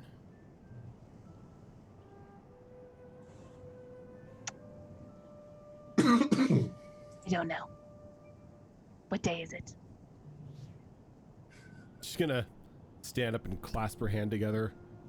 And We have extra food. And when she pulls it apart, there's gonna be the good mushrooms, and she's gonna hold out her hand. Interesting. She'll sniff it, lick it a little bit, and then shove it in her mouth. Oh, a stranger is literally offering you magic Magic mushrooms. And she's gonna walk around and pass out the mushrooms to everyone. It comes with a hit point, doesn't it? Yep. Yep, comes with 1 hit point. Yes. Hey, I'll take it. Yep. With Xena, she barely even glances in your direction. You just toss it and she just snaps it. I just have a feeling that, dog. like the moment like you like she summons the good mushrooms, Xena's mouth just opens and waits for it to be thrown Yep, in. pretty much. Just I like to imagine that we all, like, as soon as you cast it, all of our eyes are on you, like a dog is at the dinner table. yeah, like We got there. treat time. Food for me? Food for me? So as soon as she's done eating it, she'll just kind of nod at you, like the gesture to thank you, and then she'll kind of take a step back and look at the rest of the crew. I'm still just trying to rebuild this damn shield. Depressing, actually. Well, thanks for your help. Bye. And she turns around. She starts walking south. Oh wait. What? What's your name? Why? Because I'm Xena. Hi, nice to meet you. What is your name? Now it's polite. Subira. Subira! Glorious name. I love the makeup. Green's your color, isn't it? No, my favorite color is actually blue. I would not have guessed. Can you guess mine? How would I know I don't know you? She gestures to her eye makeup and the gold painted things on her. I'm judging from the dirt. Either it's yellow or gold, but I can't tell with the sand. You're Good quite job. filthy. It is gold. Yes. Very astute. You're quite filthy. This is true. Hold one moment, please. She'll drop to the ground and start cleaning in the dust. Good old dust bath. You can't go. Why are you keeping me prisoner? No, the visions showed that we need to assist you. I don't understand. I heard you calling for help. At this point, Ethan's gonna look over and be like, so I can see the future. I said no such thing. I've just been running for days. There was a sense of help that was needed. Again, the vision showed me which way to go, and we found you in need of help. Well, what I'm doing is by myself, so if you want to travel in my direction, so be it, but I need to get back. Bye. Back where? Back south. We are heading south. Let's travel together. How unfortunate. Why unfortunate? It's glorious to travel together. You should try my cooking. That would solve all of these problems. You'll never want to go back to whatever it is you've been munching on out here. meat because there's really not an abundance of veggies or fruit in the desert now, is there? Yes, but boring meat. I can season you meat that you've never had in your life. And those good mushrooms, you get that like all the time. With us, it's pretty good. Do you use rock salt? I do actually occasionally use some rock salt. That's in a mixture blend that I use with different seasonings. You'll have to try it. It'll blow your mind. I know she sounds like a bit of a braggart, but she is actually a very good cook. So you would be doing all the cooking? Well, yes. Good, more time for me to not be cooking. There you go. See, win-win. I love it. It's very therapeutic for me. What do you like to do? You know, that like helps you release. I like to hit things and cook. Also a little dancing. What about you? She talks a lot. Is this normal? Oh yes. Yeah. Yes. This is very strange. It's one of her more charming qualities. She's pretty much the face of our group. It's a glorious face at that. Don't you agree? Interesting. Do you know anything about history? Oh, I do. Shh, pup, I'm asking her.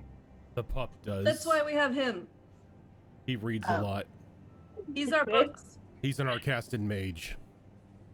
Again, that's not really the right classification. You read magic books from Arcastus, thus you're an Arcastan mage. You know, they're not the ones that really invented it. Okay. You see, he's the one that studies history. I'm the one that makes it. She walks right back up to Yixis and she's nose to nose with him again. Oh God. Is it true you read, little pup? Yeah. What do you read? Right now, this journal that they found in a coliseum up north. Let me see. And I'm going to swipe it and take a look at it without him even answering. Xena will try to grab it out of her hand. There's a yelp as it disappears from his hands.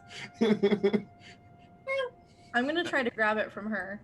Okay, so this will be a contest, dexterity contest from the two of you. Don't destroy it. 19. That's funny. I rolled a 19 too.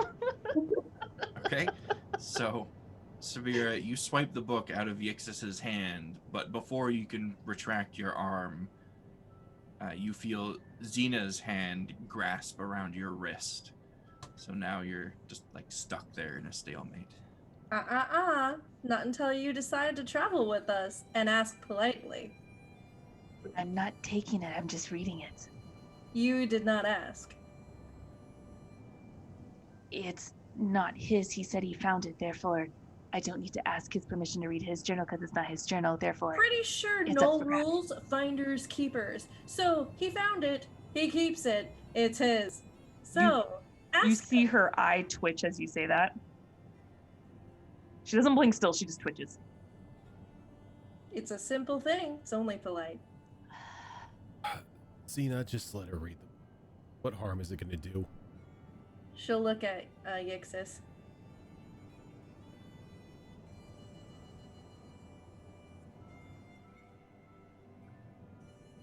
Come on, little one, have a voice. We got your back. I mean, maybe if she can help me decipher it, we could learn more. How about you say you agree to travel with us for a while and we'll help you. And you can read the book. I agree only because those pesky things are still out there pursuing me and they are hindering my work, so... Welcome to the group! What? Oh, no, I'm not part of the group. I'm just traveling. What did you do? No. What did you do to upset them? No, they entered my territory. I was there first. Ah, territorial dispute.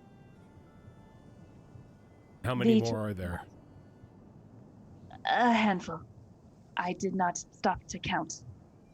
So like a handful, like his handful, he's got like a little hand, or like a me handful, like I could have a much bigger handful. This is If wide range. if it's the group that I saw in the vision, as long as we stay off the road heading southeast, should be fine. Like I said, I didn't stop to count. I don't know. Fair. Shapes and sizes. They're in my runes, though. I want to go back. I'm not done. Ruins, you say? Yes. I believe we were headed to ruins. What kind of ruins? I was studying them. I don't know yet. Oh, Hence my frustration. Destiny. If This it's- is destiny. if This it's- is There's no such thing. If it's destiny. if it's the same thing, if it's the same ruins that the visions have shown me, And that is... it looks like our paths are meant to cross. Destiny. I You wouldn't use call strange it- logic. I wouldn't call it destiny. There's no It's- such thing. More of a variable of multiple futures. Can I read the book now? I gave it to you. Go for it. She just instantly just tunes everyone out and starts reading it. Direct not to realizing that she's tuned it out, I will try to point out the notes I've taken thus far. And So you, if I remember correctly, have Eyes of the Runekeeper, correct? I do. So you can read the writing in the book. However, reading does not equate to understanding. This is you. What languages do you speak? I speak... Abyssal, Common, Gnoll, and Undercommon. Okay, so you can read it, but you don't know what the language itself is. You do recognize, however, that it is a very ancient dialect of this particular language. And even with Eyes of the Runekeeper, not all of the words translate correctly. I mean, they translate into a word that you can understand, but it's words that don't necessarily fit within the context of the sentences that they're in. Simply because, I mean, language evolves over time. So a word from 1,000 years ago could mean something completely different today. So, assuming you stick with the group, you would certainly be able to aid in the translation of this book into a language that you guys would be able to read and understand.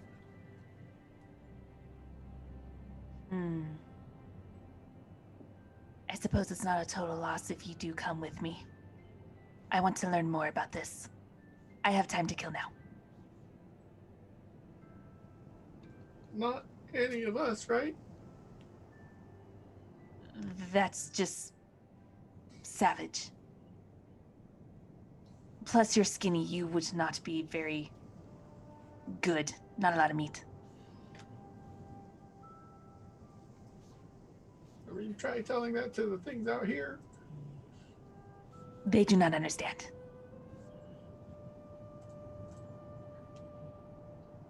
And she just starts walking south. Okay, can I have that back? I thought I was allowed to read it. Madbird Streams, thank you for that raid. You are, but it's kind of my project. Fair enough. She'll hand it back to you.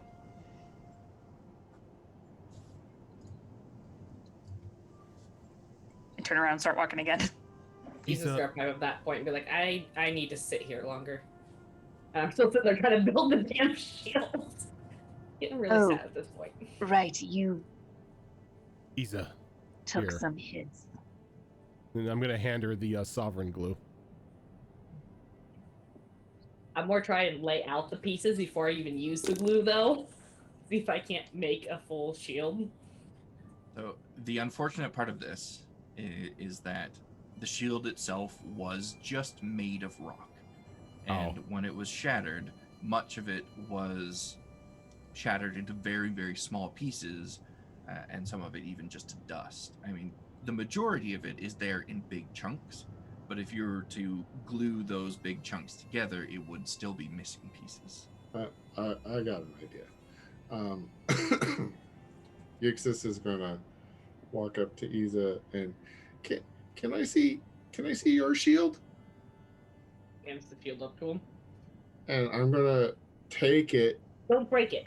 Holding it in both hands out in front of me. Walk over to the big metallic cats that have, as you described post combat, fallen to pieces, and I'm gonna look for like metal banding that can be easily formed or potentially already conveniently formed in a shape such that it would reinforce the shield and just like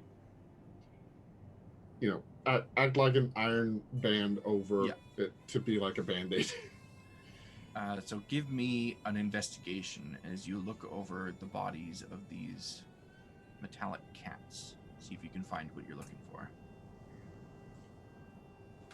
Oh, I'm gonna recover my javelin. Okay. And Easy the enough to hand do. axe was broken, correct? The hand axe was broken. Okay. It is in 3 pieces if you wish to take those pieces with you. Okay. Might as well. I'm gonna be hovering over Yixis as he's doing what he's doing with my present shield. Question. The cats, you said they had like large serrated claws. Yes. How long are we talking here? They are about 2.5 inches in length, so quite long, and they seem to currently be retracted inside of their paws.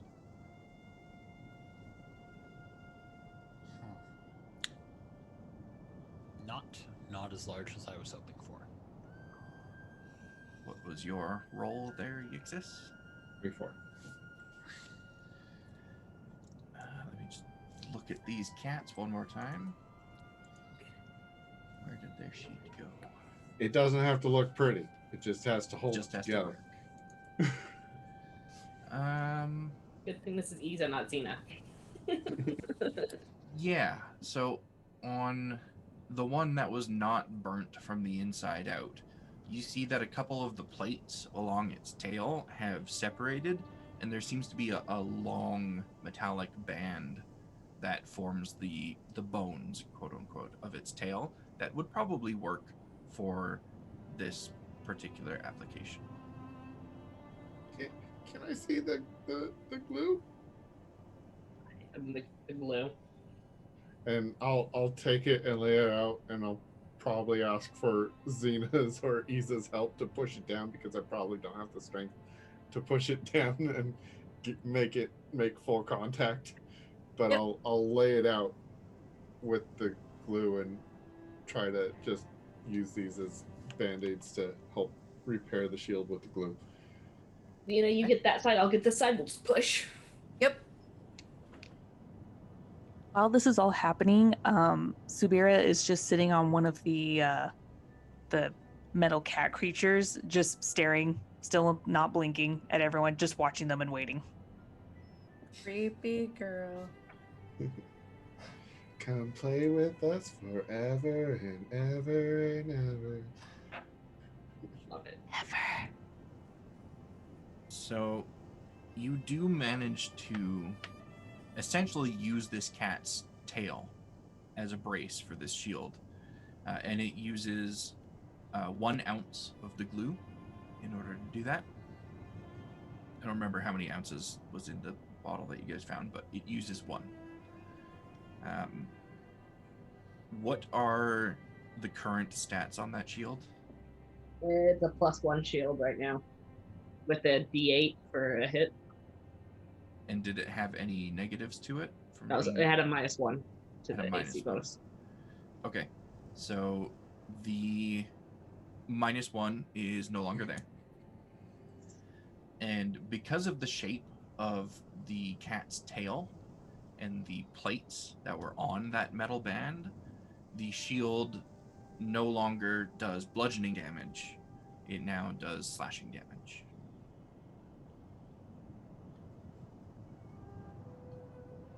Nice.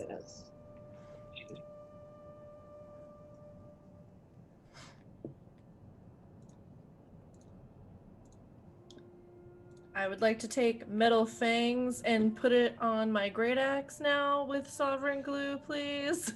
Will it add a no, just kidding. So your Was great it- axe's damage goes from slashing damage to slashing damage. Derek's was looking at those serrated claws, right? I You was pulling debating off? some. No, it was one of those. I was looking for something about the length of a dagger, not the length of a sewing needle. Okay. I'll just. Yeah. Are they golden, by the way, like in the picture? Yeah, they're brass, so gold in color. Can the claws on them? Can I like take a few with me? I'm thinking they might make kind of cool earrings later or something. If you can find a way to pry open the plates that make up this cat's feet to get at the claws, you can certainly try. She would like to use strength. I'll hand her my broken dagger to try to wedge. Okay. Give me a strength roll.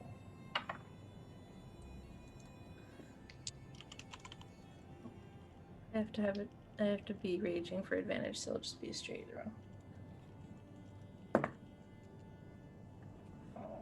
Okay. Not as good as I'd like, but still 17. 17.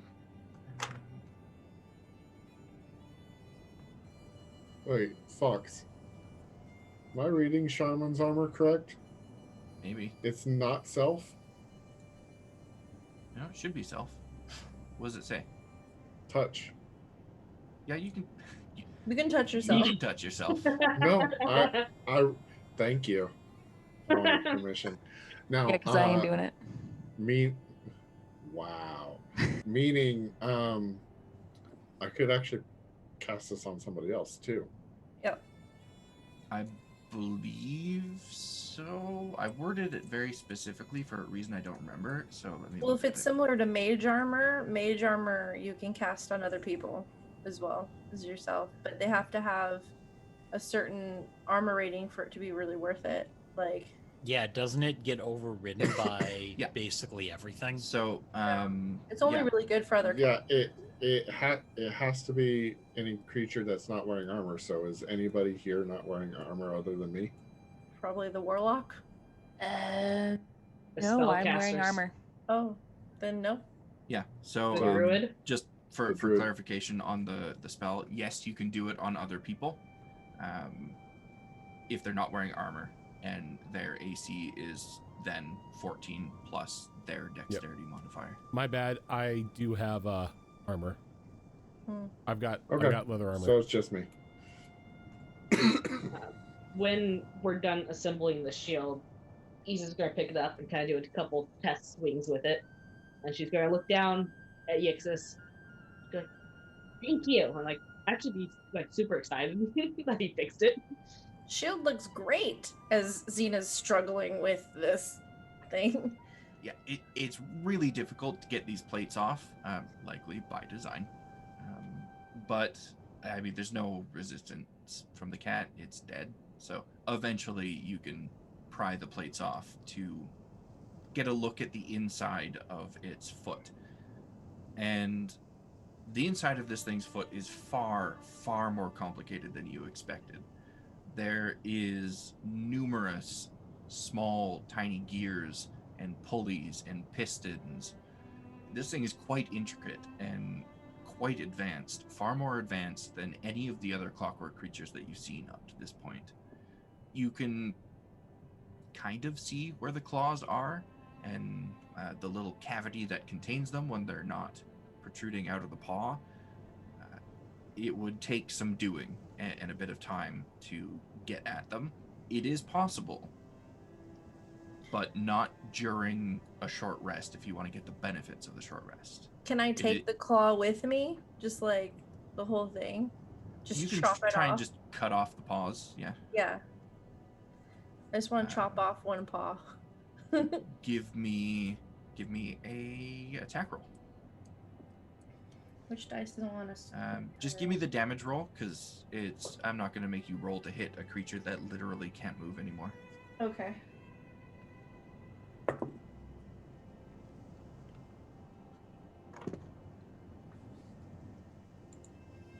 Not what? Oh, +5. So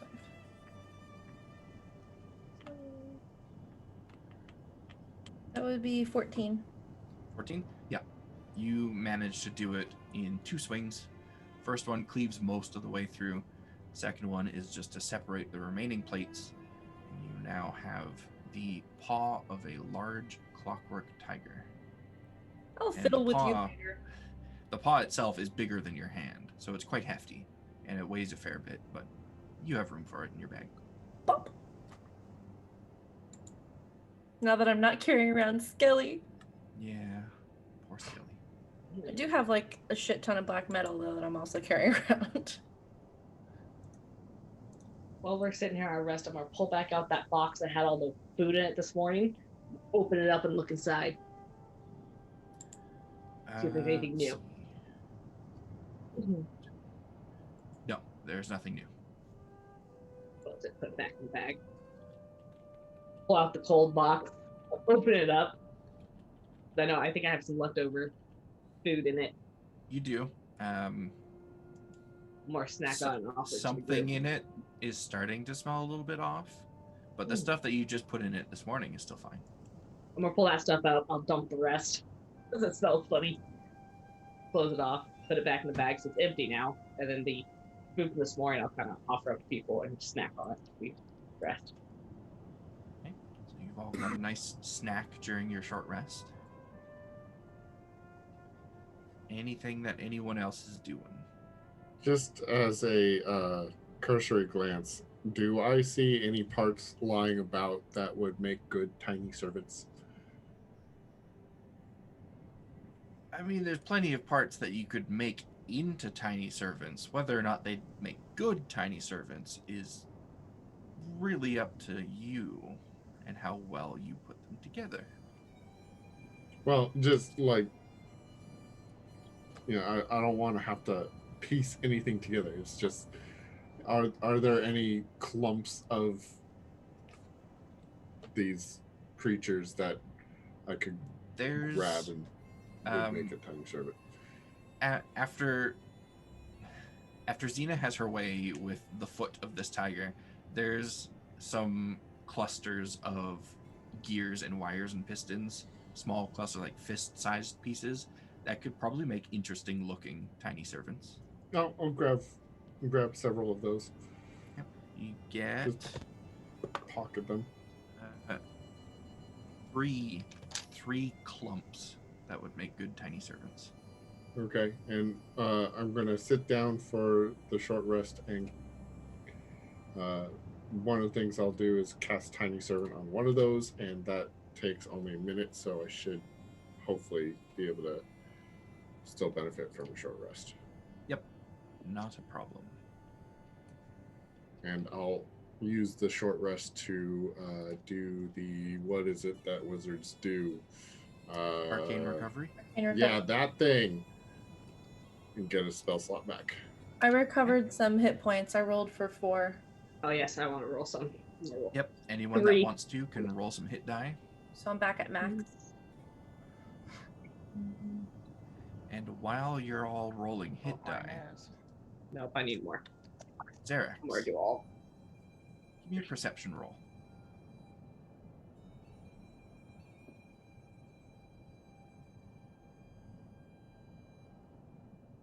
Muted. 16. 16? Okay.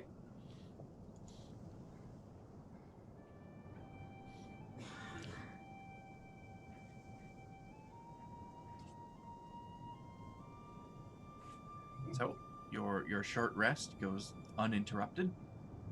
At the end of it, you recover what it is you need to recover. Now, what do you guys do? You guys setting out? Who's leading? What's going on? I'll lead. Oh, I made I was going to say, also, Fox, is there any chance I could... Because, I mean, in the desert, there's more than just sand. There's obviously small plants here and there. Here and there, yes. Would I be able to keep an eye out for the materials required to make healing salves or potions of some breed? You could certainly keep an eye out for that stuff as you guys travel. Remind me of it anytime somebody does a travel roll, and I'll have you do a roll to keep an eye out for it. Okay. Because, I mean, I've got an alchemist kit. I'm assuming I have some competence in being able to actually use this and knowing what goes into it. You'd think. Just the hope, right? So it sounds like Subira here offered to lead the group. Yes. Which direction are you leading the group in? Let me actually bring you guys back over to the direction I came from, southeast? You came from directly south. Okay. The group's map would have had them traveling to the southeast. Well, that was Though them. when you Okay. encountered them, they were traveling west.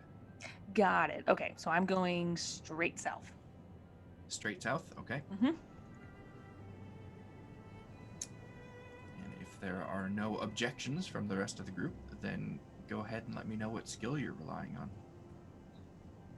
She is going to take out her handy-dandy tools for navigation. Okay. So, you're proficient with these tools, I assume? I am.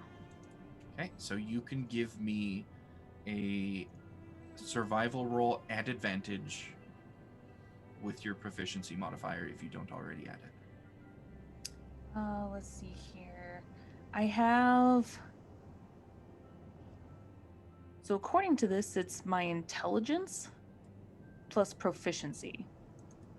Yeah, so the way that tools generally work, or at least the way that I work them, is the skill will depend entirely on what you're using the tool for. Gotcha. Okay, so survival plus proficiency. I can certainly see intelligence working for this as well if you want to do an intelligence-based roll instead. Okay. Oh wait, it's D20 and then I do my percentage? Yes. Okay. That's a dirty 20. Dirty 20, okay. And then do your percentile roll. 48. Dirty 20 and 48. Good percentile. Good percentile. I mean, it's not bad. Measurably better than anything I was I rolling. was gonna say it's better than what it could have been. So, with the aid of your tools and having just recently traveled through this region the previous day, you have no issue proceeding southward and sticking to that path southward. However, something that wasn't there the previous day is a large quadrupedal shape about 250 feet ahead of you. It seems to be walking left to right across the path that you will be heading in. You see it plenty of time beforehand, so you could stop and wait for it to pass by, or you could proceed after it, or just ignore it. Entirely up to you. What does it look like as far as like the shape and everything? From this distance, it's really difficult to tell the details. It is just very obviously a quadrupedal shape with a long-ish neck. Not like giraffe long neck, but like horse long neck. Does it look like our friend from yesterday and last night? Your friend, the Shusuva? Yeah. Does Subira point it out to the rest of the group? Oh, that's the question that should be asked. Yes. Yeah, she would. Okay. It does not look like that creature. Can I look around to see if I see see Fluffy? If I see Fluffy. I'm not familiar with what Fluffy is. I didn't Yeah, no, I recognize can't it. say it. Yeah, you can roll me your perception.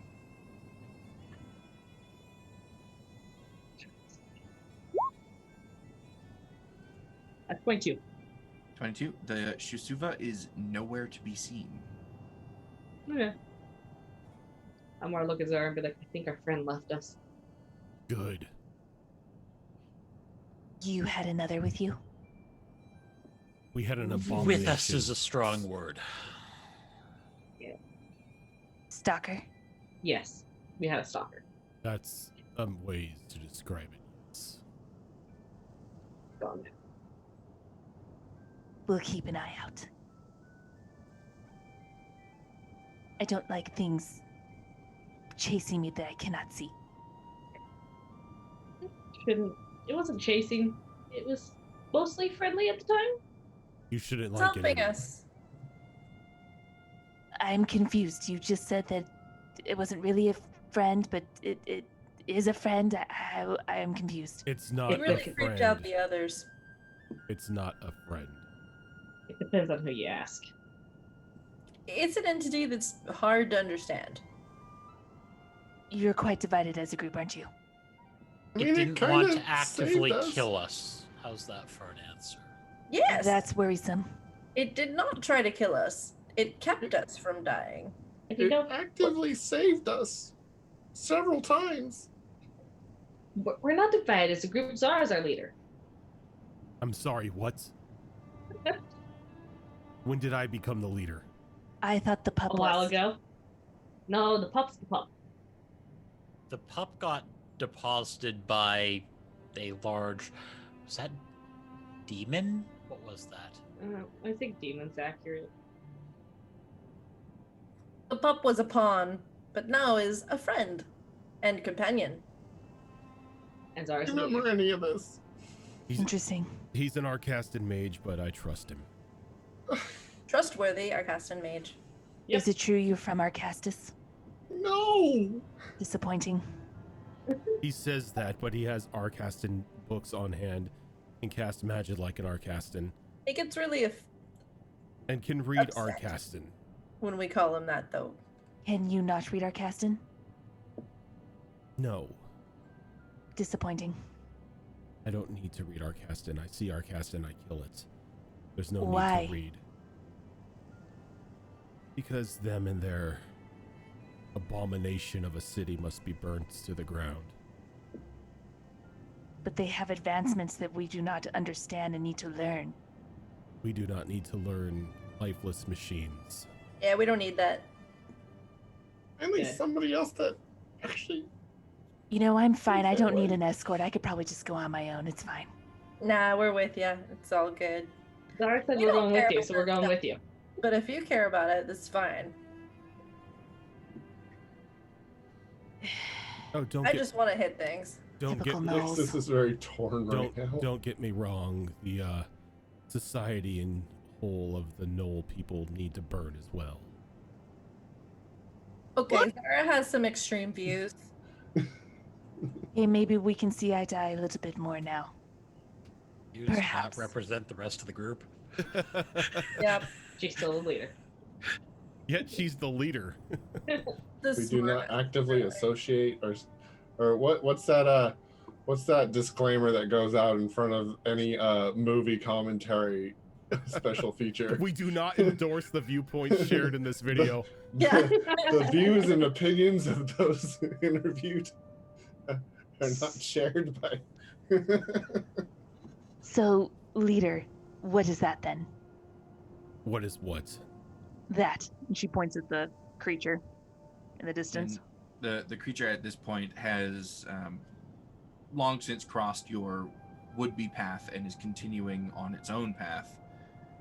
So you don't have to worry too much about you guys ending up meeting each other, going head-to-head, but it's still within view. And Zara, you can clearly see this large quadrupedal creature that kind of resembles the silhouette of a horse-ish type thing. It's really far away, so it's hard to discern any details. Did Xena mistake it for a dragon? Is the real question. Maybe a strangely shaped wingless dragon, It looks Alright. So a depending on drake. how imaginative So a you are. lizard. it looks like maybe a horse. I can't tell from this distance. But wait, Strange. if there's a horse, there would be a rider. his loss. Let's go. We should look into it. Unless maybe Why it is not the our horse concern. Of that were there horse tracks for that person whose camp we came across? No, that was the big animal thingy. There were tracks, though. I don't think there were horse tracks. Maybe we missed Were it. there horse tracks, or were there any animal tracks that were with it that were pulling the cart? The 2 tracks that you saw that led you to that camp were humanoid tracks and the tracks of a very, very large canine creature. Okay. And this thing does not resemble a very large canine creature. No. That be the traveling blacksmith that's rumored to be out here? You keep mentioning a traveling blacksmith. I don't think one wanders this Look, desert. I got a sword that needs blacksmithing. My axe needs fixing. His axe needs fixing too. Well, What axe? I have two axes now that need fixing. if we come across a traveling blacksmith, you can ask them. And I need a gem with tears in it, but I don't think we're going to get what we want. Why do you need a gem with tears in it? How do you get tears in the gem? You cry all the time. Why not just cry over one of these diamonds? And she takes Because out one it of her needs to be diamonds. in it. Oh, So you want to drill a little hole and you can cry into the gem? yeah. I mean, we could try to figure that out. Then you just fill the hole with some of the sovereign glue. You're good to go. Would I be able to use like druid craft to like impose liquid into a gem? You would, but it would not fit the purposes that Okay. he needs I'm it more for, simply concerned because as- the gold value attached. Because I was gonna say we could just make Yixis cry and I could cast druid craft. Yeah. Someone just hits him upside the head. Yeah. No, Just hold him upside down and like smack him hold him. gently. It wouldn't take that. He's already crying right now.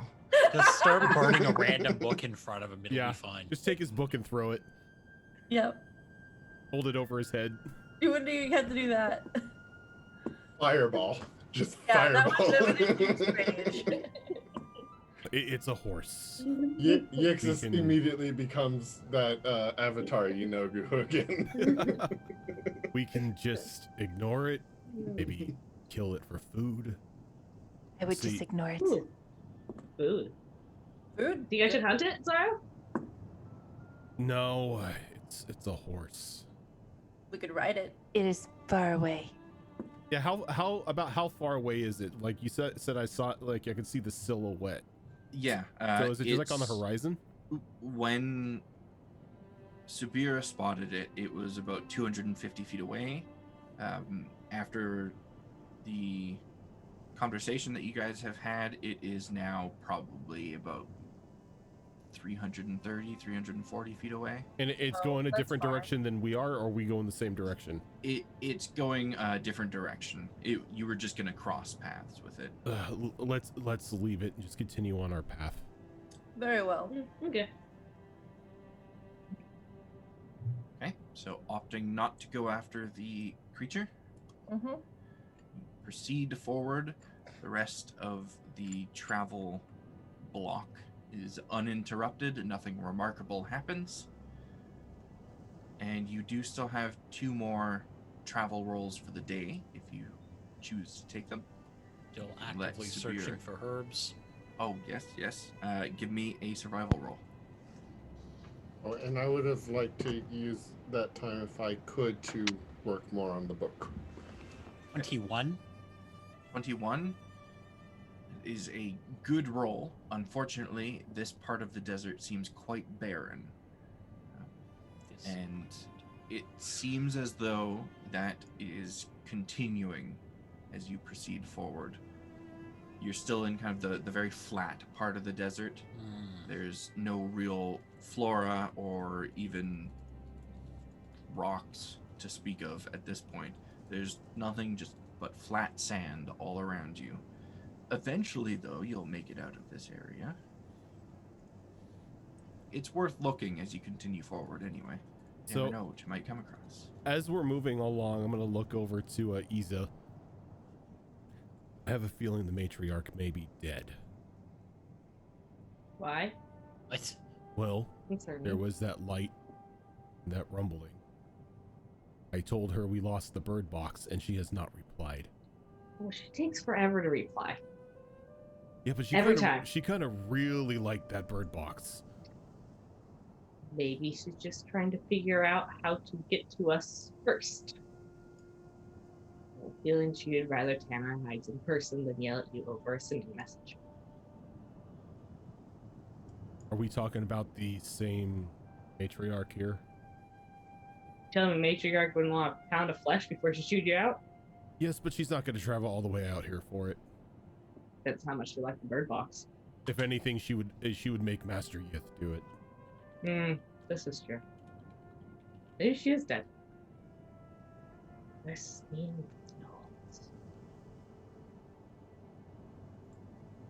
Doesn't matter if you're a leader.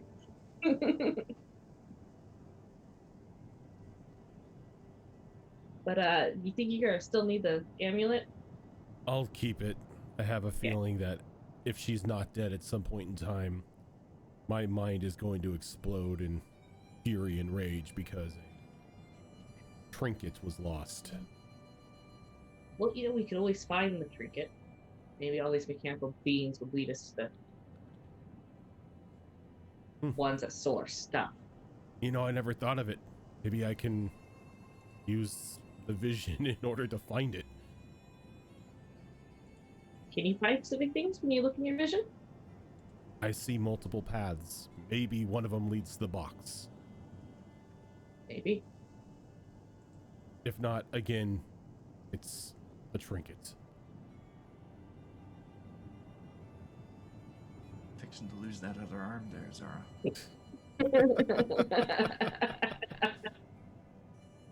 I mean, we found a few other sending items that maybe she'll take in exchange for the lost box. This one, remember, for those that didn't see it in the Tuesday game, this was given to her like right near the beginning of the campaign, and it was given to her by a nice hag that also restored her vision. Yep. The sweet little old lady in Glimmercross. That ended up to be that red hag that we encountered. No, I think that was someone else. No, it was the red hag. One of the few hags that actually survived. No, she was the red hag, but she wasn't the same red hag. Yeah, because I tried to reach out to that woman again later in the campaign, and she was not in that area anymore. Yep. But I digress. So who is taking the next block of travel? I'll do it. I was gonna say no volunteers means. I was gonna say I'll keep going if no one volunteers. No volunteers. All of a sudden, Therian comes out. This is Xerix is doing the Therian thing unless somebody else volunteers. All right. So I'll use survival. Survival, okay. Thank God that rolled off a 1. That'll be a survival of 24. 24, very nice. And let's go with the pink die. 68. 68. Pretty decent roll. Let's see here. So as you're traveling, it goes pretty smoothly. There doesn't seem to be anything of concerning size getting in your way. You see a few critters here and there that maybe a certain hunter in your group snatches up and you guys snack on along the way. Mobile jerky. Mobile jerky. Jerky, not turkey. And you're feeling pretty good, pretty confident about your travels, being unimpeded, calm and nice. You look up, the two suns are bearing down on you. And wait, two suns? Yeah, two suns. No, not two suns. No, not two suns. We have multiple moons. But there is two moons. suns. Oh, but there is Look two up suns. and there's two, but there's only supposed to be one. Well, that's concerning. Can I have a nature or survival or something not as to why there's two suns? I will do Arcana for the same reason. Okay. Clearly, we're on Tatooine, guys. So I'm well. This is all assuming, of course, that Zara points us out to the group. Oh no, she most definitely does. I like to Well, roll for suns. She points up into the sky. That's not normal. Oh, the two suns look nice today. The what? I'm gonna look at Xena very concerned because I know both her and I aren't very smart. Like Xena rubs her eyes a bunch and keeps looking. We've had maybe we need bleeding sky, explosions in the distance shooting green beams of light into the air, and now two suns. Don't forget the white beam. And the white beam. That happened before we found Kyo. Are we pretty sure that the world just isn't ending at the moment? Yeah, Might no, be. It's ending. Oh no, it definitely is ending. It's been Yixis ending 100%. for how long has the Tuesday game been going? Almost 3 years. Yeah. Yixis 100% believes the world is ending because he rolled a natural 1 on his Arcana for a total of 8. But still, not 1. I rolled Okay, a dirty yeah. 20 for mine. And did you roll Arcana as well? I did. Okay. And Xerax, what did you roll? Nature of a dirty 20. Nature of a dirty 20. Anyone else that rolled anything? Yeah, you know what? I'm gonna go nature here. 8. 8. The Okay. druid with a +4 in nature gets an 8. Oof. Look, I lived in Because a it's cave. intelligence based. I lived in a cave most of my life. Leave me alone. That's fair. Sabira, with that dirty 20 Arcana, you are confident that what you're seeing is A, not a sun, because there isn't two suns, and B, not a magical effect.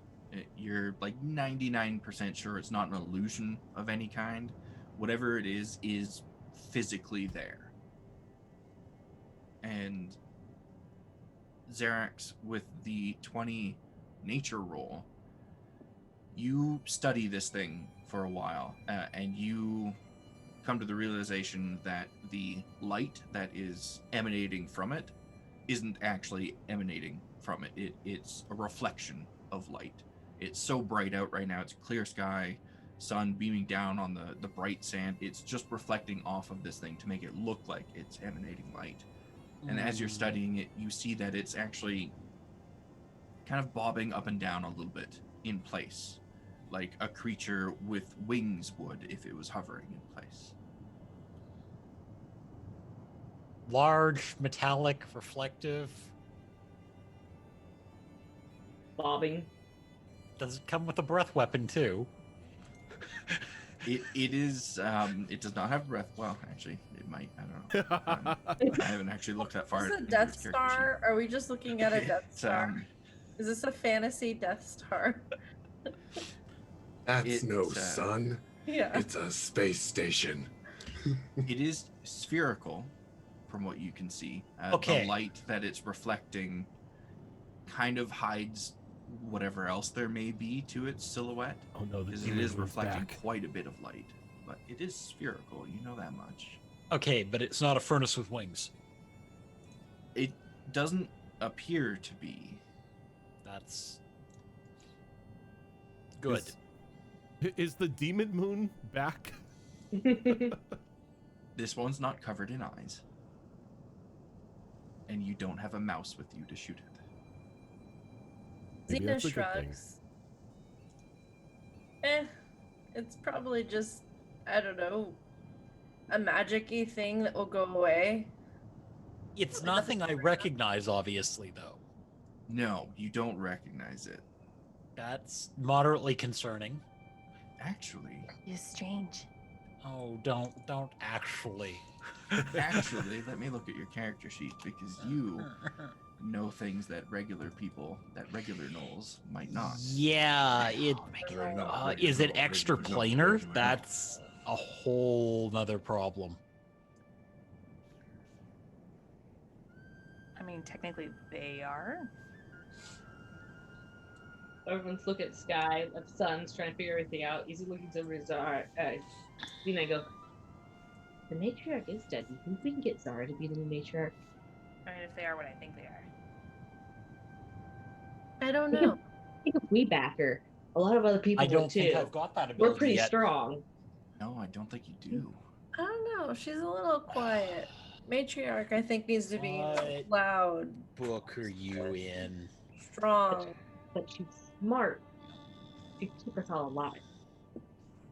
But smart people are more like the number twos, you know, the ones that are from the shadows, like give advice, you know? No, I think there's a strength in that. You know what? This whole demon thing, I don't know if the matriarch should be connected to that. We've been connected to demons before, just a different demon. We'll think about it. What are you two talking about? No, I'm actually going to burn my one ability, folks. And just bear in mind, Isa has a -2 to charisma. She says nothing. You don't believe nothing.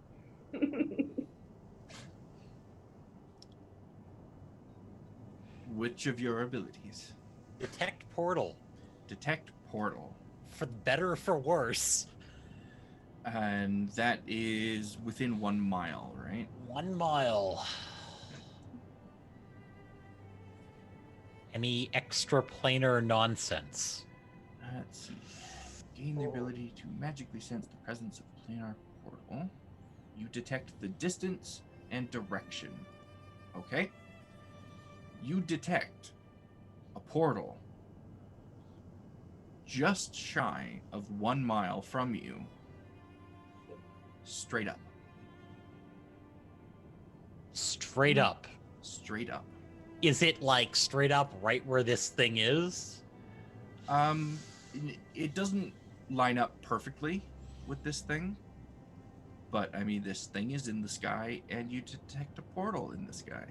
Oh, yay! So, what wait. is your favorite enemy? What enemy type did you choose? Did I not actually put that in there? You Or may did you have. choose the alternate? I didn't look at it.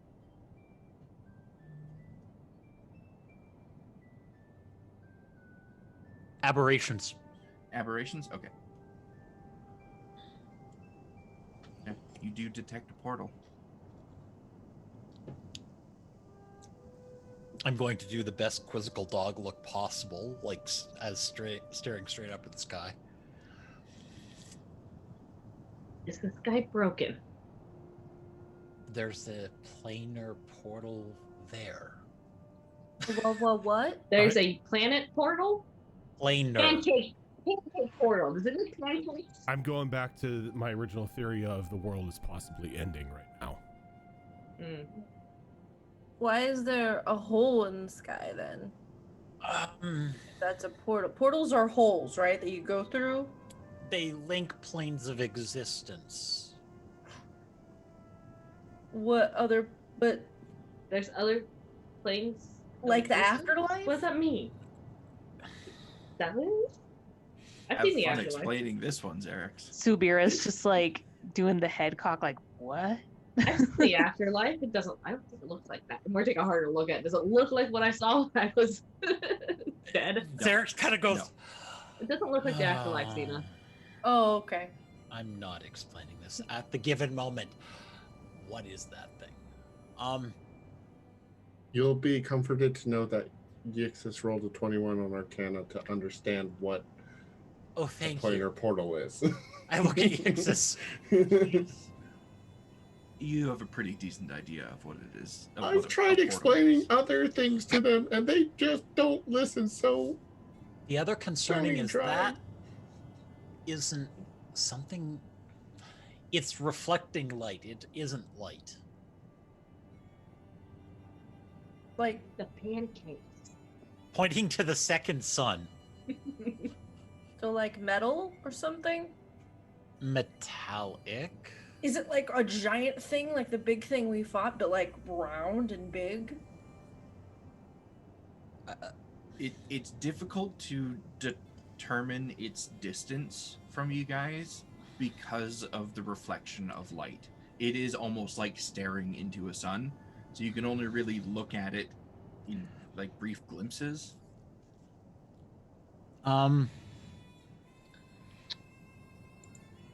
What if, what about this, like, she'll take out the eye thing? What about this thing? Will it do something? Show us something? They don't have any magnification properties on them, do they? The lenses. No, they don't. Xena looks at it through the glass. It's slightly distorted, but it looks very bright and hurts to look at for too long. Ow. Yeah, I also wouldn't do that. You might start a fire. I do that on my own, just fine. This is why I encourage reading. We should keep going. And I'm Should- just going to Seconded. keep an eye on that thing. I was going to say, let's keep an eye on it as well. Oh, good. I don't have to keep an eye on it if you two are. No. I mean, anything that provokes the planar portal idea has my undivided attention. Xena's gonna use a charge just in case. Okay. Targeting the thing in the sky. We'll check this to see if it has any active things on it. DC Wisdom save of 17. Oh, please don't dispel the big angry in the sky. She's curious. It worked on Oh. Zara. It is proficient with wisdom saves, so that's it good. doesn't mean it's a good idea. I'm She sorry, doesn't did you know just that. say the portal is proficient with wisdom saves? Don't worry about it. No. It The portal is behind that thing. it rolled a 26. Alright, so But nothing does happens, I guess. The other question I need to ask is, would it be aware of trying to be dispelled? It would not. Oh, that's That's really good. thing. If it was dispelled, then it would become aware. Oh God. I wanted to be an agent of chaos, but it didn't work. Darn it. Oh God. Xena shakes the glass. Come on! It's Yeah. not working. Fox, I have a question. If we lined up the lenses in front of one another and then one person looked through it, would it stack like a stronger dispel on it? You It could seems try. like a bad idea. I also would like to point out that putting lenses between you and something like a sun might not be great. That'll be fine. I didn't say I was Xena gonna has do fire resistance. The Yeah, we'll have temptation to Xena say, do it. "Here, try mine," is I can Real. honestly say that was not something I thought about beforehand, so I'm not going to stop you from trying. I'll just Oh, figure it out I in the mean, moment. we do have a magic eye floating around somewhere. So if somebody's cornea gets burned out, Yeah, I've got that eye. Yeah. pop the Yeah. new one in.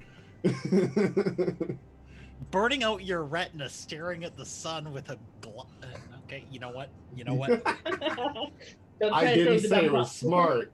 I said we had an option if it happened. We have a reputation to uphold as the dumb pups.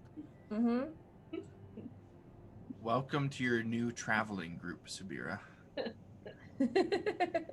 Well, let's keep I moving. have concerns. Let's keep moving and yeah, let's keep an eye on that too. Xerix, I'll leave that to you. Since you know Zara, what the it is. thing didn't work. It's broken. Okay. Do I try mine? Okay. I think with Subira just watch. They This- require attunement though, don't they? Oh yeah, they do. I Yeah, can't. they do. Oh. Yeah. Oh, okay. She goes up and she tries it, nothing happens because it requires attunement, but she doesn't know that. She forgot already, so she's Zara's it didn't work. just Okay. gonna keep Put back my moving, pocket. taking the lead again. Subira stops for a moment thinking she had a minor stroke, Probably did. wondering what happened. Probably did. Just keeps walking like, oh no. Oh So- no. You continue on traveling for another hour or so, and Xerix, you notice that this thing seems to remain stationary. It's not moving as the sun moves.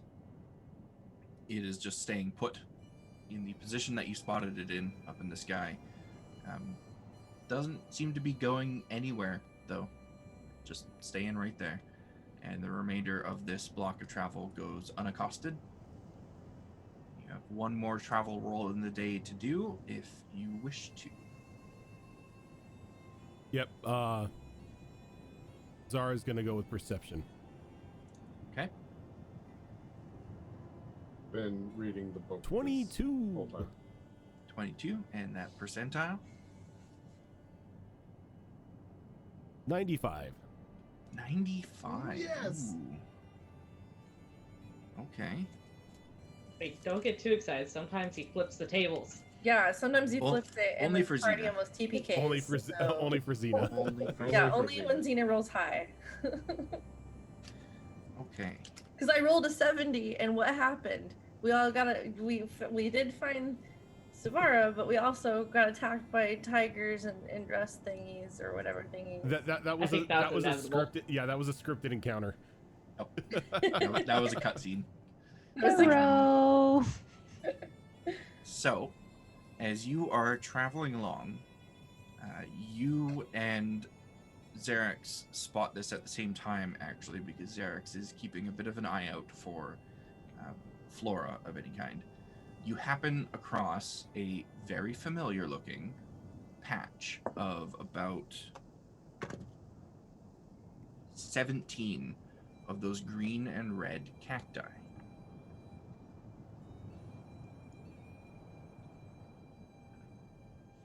Isa, your friends are back. I'm running over and I'm poking one to see if it does the same thing. Okay, before you even get up close enough to poke it, it like sucks itself down into the sand. I assume you were like excited dog running up to it. Yeah. So I remember that I have to be stealthy about it. I'm going to sneak up to the next one are there more? and try and Yeah, poke it. there's well, one of them's gone now, so there's about 16 of these cacti in a patch in front of Xena you. throws a javelin at one. Oh. Okay. She saw you trying to catch it. She was gonna I'm catch it. trying to catch it. I'm trying to poke it. Can't run if it's impaled. Exactly. Xena logic. I cannot fault Xena's logic. Give me an attack roll. All right. That would be dirty 20. Dirty 20. Okay, your javelin lands exactly where you intended it to land, and pierces into this cacti. I'm gonna go up to it, lift it from the javelin. Is it still on my javelin? It is still on your javelin, and this particular one is just a cacti. I sniff it. I'll cook it later. Smells good. Yeah, I mean, Isa did pluck some of these things the last time you guys encountered them, and they were refreshing, tasty snacks. Got one. Yay! I'm going to gently go up to the next one and poke it to see if I can't get more. Okay, give me a stealth roll as you approach it. My disadvantage stealth rolls.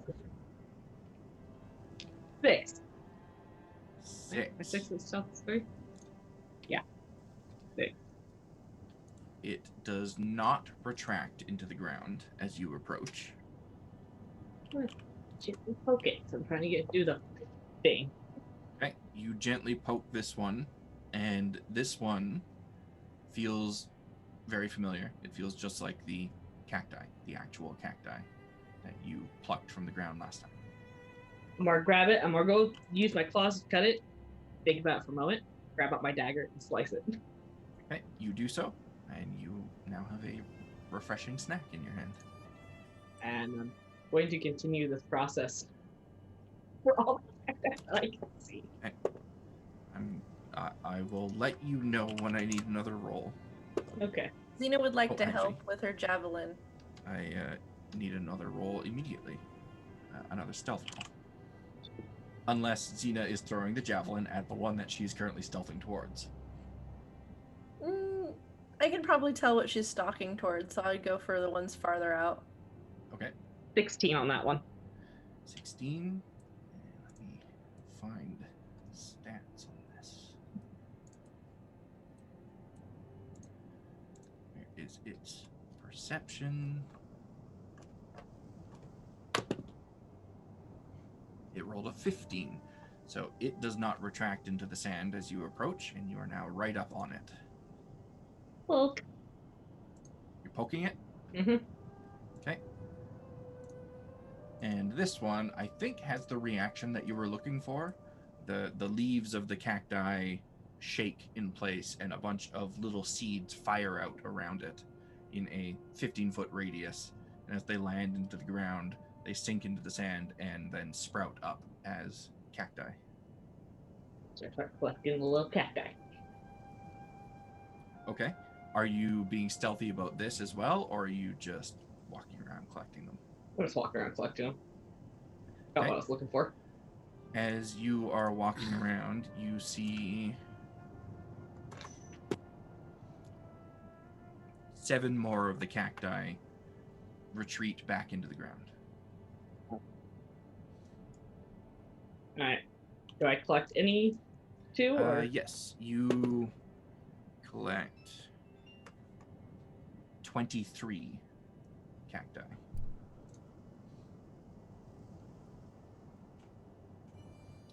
Can I get nature rolls from anyone that is proficient in it?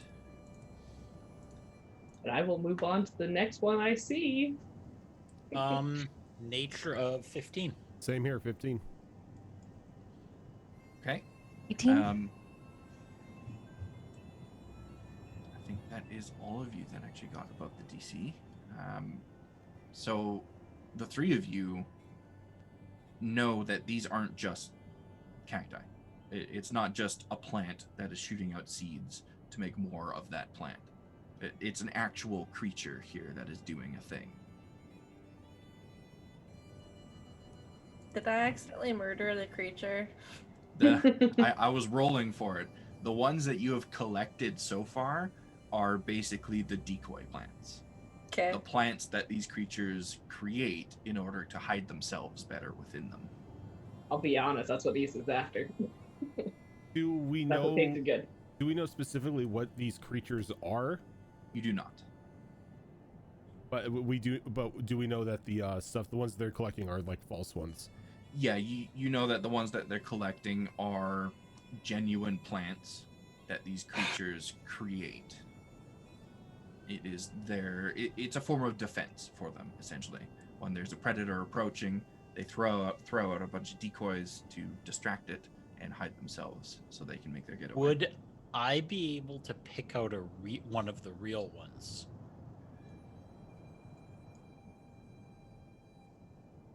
With a high enough perception or investigation, you would. I would like to try. Okay. And I'm just going to stealth to the next one I see. I'm gonna call out, Isa, leave it alone. But they're yummy. Xena's aiming her javelin. They're 18. They're alive. They get distracted easily, don't they? Oh yes, they do. This is unsettling. Should we not kill it then? Yeah, very easily. No, don't kill it. What? It's producing the cacti to get away from you. Just leave it alone. But I just want the cacti. Just leave it alone. Okay. I'm going to carry back my 24 cacti. I'll We'll carry munch back on my one 2. as I walk. So with that 18, Xerax, you managed to pick out 3 that you're confident one or more of those 3 is one of the creatures and not just a cacti.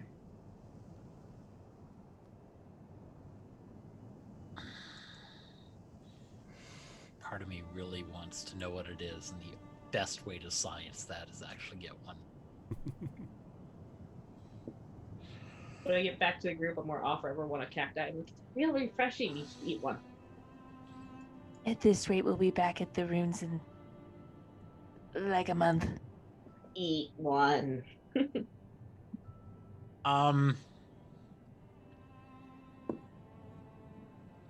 Xena's got her javelin, right? Yep. Mm-hmm. I point to one of the 3 suspect ones. Okay. One of those. Just for curiosity. It's enough for me. Okay. Let's see what the dice say. Okay. Give me that attack roll. 16. I rolled low. Mhm.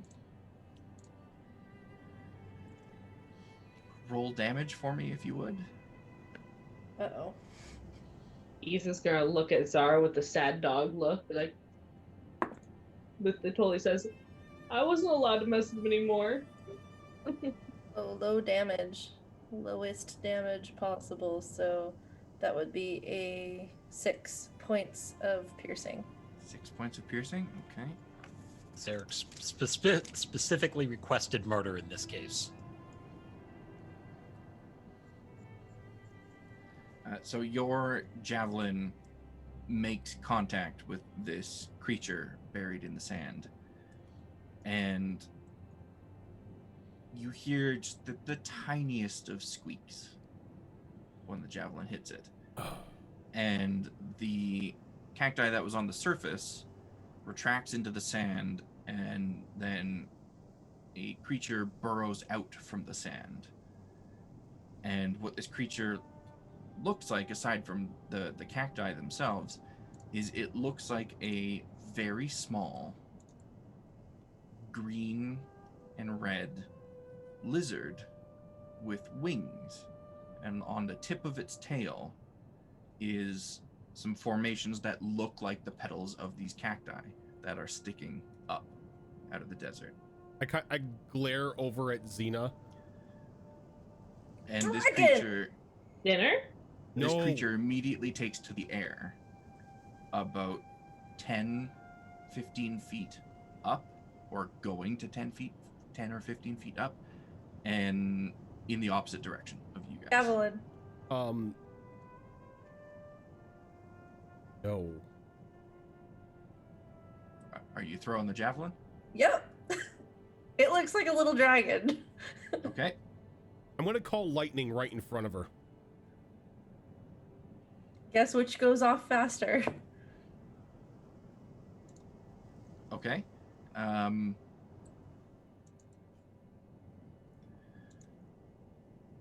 Roll straight dexterity for me, if you would, Xena. 18. 18. Okay. The call lightning that comes down, it hits where you intend it to hit, Zara, but this is unfortunately after the javelin is on its trajectory.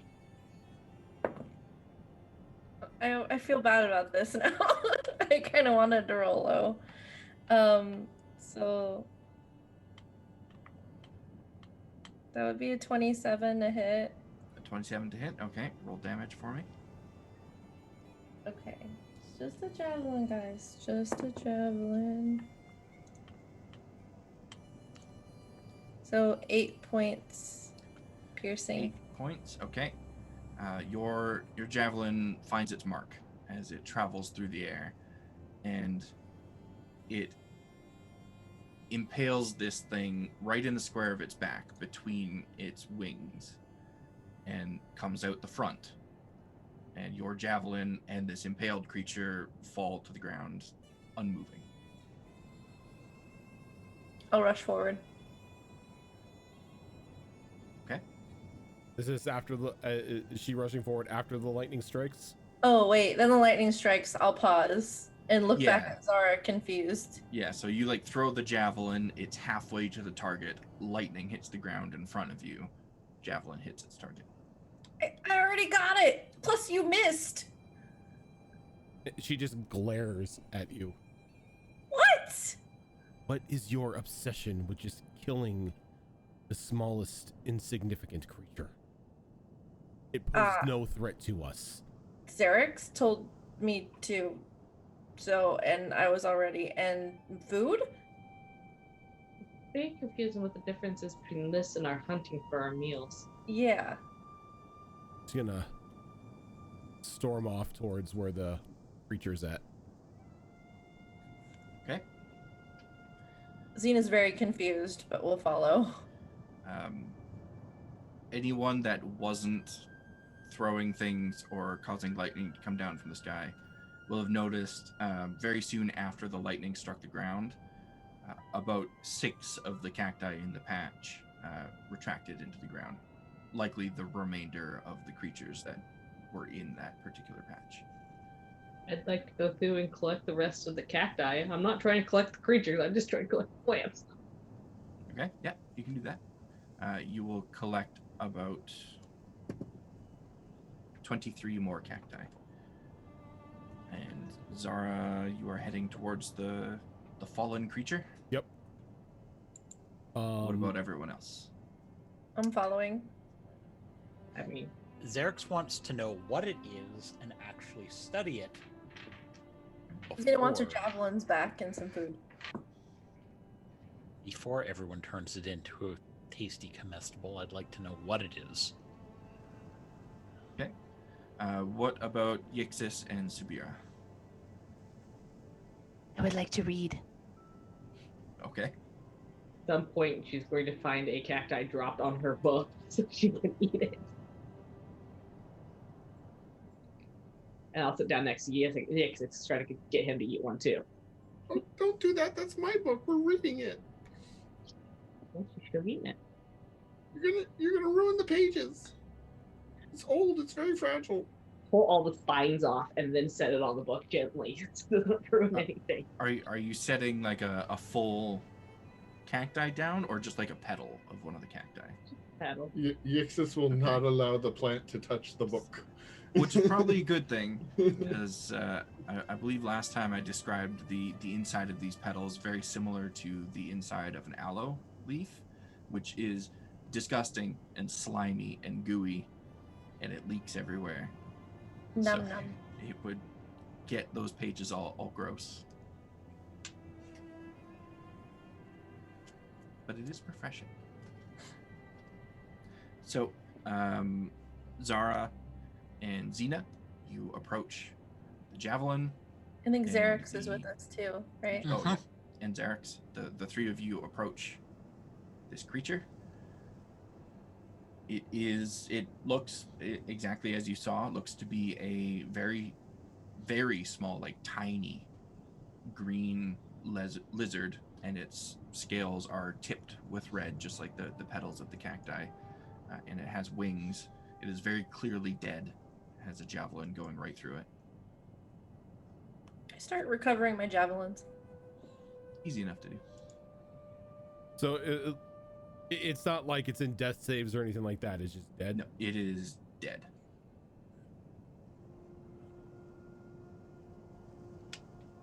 There was no need to kill it. It posed no threat. We were not on a hunt. Xena will shrug and look at Xerix. No, but I would like to examine it now that it's dead, so I can figure out what it is. There was no need to kill it. This is what's wrong with this wretched society of ours, our wretched race. All we do is kill. And we justify it as it's just in our blood. If it was posing a threat, if it was going to try to attack us, yes. But it was just trying to live. I'm sorry it upset you, Zara. I will not attack the cactus creature again. The Matriarch did send us out here to learn more. And part of me thinks the Matriarch is a fool for sending us out here. She's just gonna walk off. Xena will look at Xerix, really confused. What was that? I don't think Zara agrees with the Matriarch. When did the Matriarch even come to the conversation? We just killed this. Can I go ahead and harvest this meat, or is that gonna upset her? What? I'm actually curious about the creature itself. All right, do your thing. Let me know when you're done. You can harvest it and eat it later. Yep, do your thing. I'm here. I'll wait. I'm just gonna clean off my javelins. And I would actually like to properly study it to know what it is, and more about how it does its thing. So you can give me either... Actually, no, you can give me both of these. You can give me a nature roll, and you can give me a medicine roll. Okay. The nature roll's not great at all. The nature roll's a 4. Ooh. The medicine roll, however, is a natural 20 for a total of 23. Okay. So the nature roll doesn't really tell you much, unfortunately. It really just tells you what you can already see from the outside. It is a lizard-like creature with the ability to fly and the ability to throw out seeds that sprout into cacti.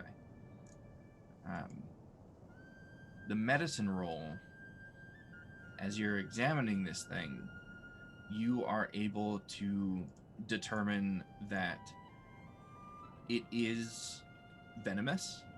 If it were to sting you with some barbs that are hidden within the petal-like structures of its tail, that it would inject a form of poison.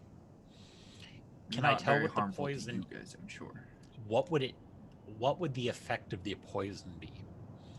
Are we talking necrotic, paralytic? The effect of the poison would likely be similar to the effect of most poisons and venoms that you come across.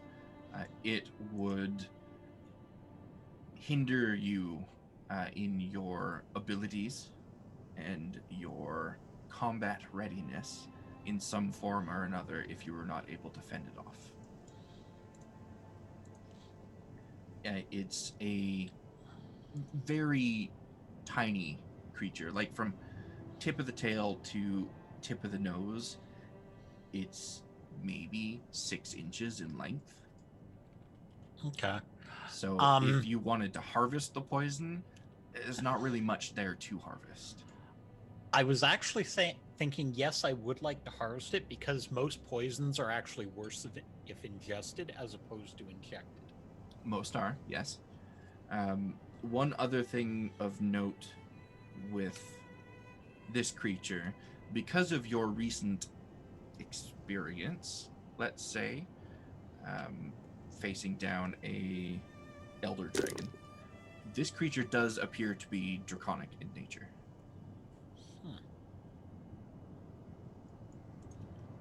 Tell Xena.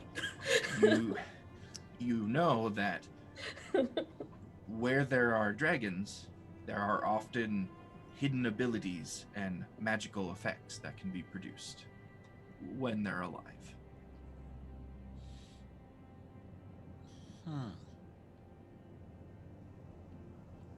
Well, I'm going to harvest all the little poisonous parts I can and put them in vials in my kit. Okay, give me a survival roll. Sure. Can I assist him with that? Or a medicine roll, your choice. Can I assist him to give him advantage with that since I'm there? Like holding it steady or Yeah. I need to pull something apart or something for him to get at easier? Yeah, I'm picturing it like having somebody help you to milk a snake of their venom, for instance. Yeah, that would give you advantage. And you said nature? Nature or medicine, your choice. 13 either way. 13. You get a couple drops in one of your vials. Having been unfamiliar with this specific type of poison, you don't know if that's enough to actually do anything with, but you have a couple drops. What'd you figure out about this thing? Well, You have slewn the tiniest dragon. Yes. I knew it was of that dragon's. It was They're just a little baby also- dragon, wasn't it?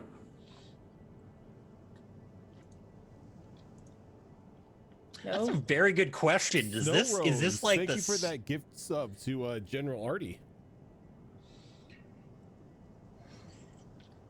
Is this like the small version of something very, very large, or is this as big as it gets? Give me an intelligence roll based on the information that you learned from it on your medicine roll. Okay. I mean, that's not horrible. 12. 12? Without knowing more about these creatures, it's really hard to determine whether this is a fully matured one or a baby one. Okay. Taking note of all of this,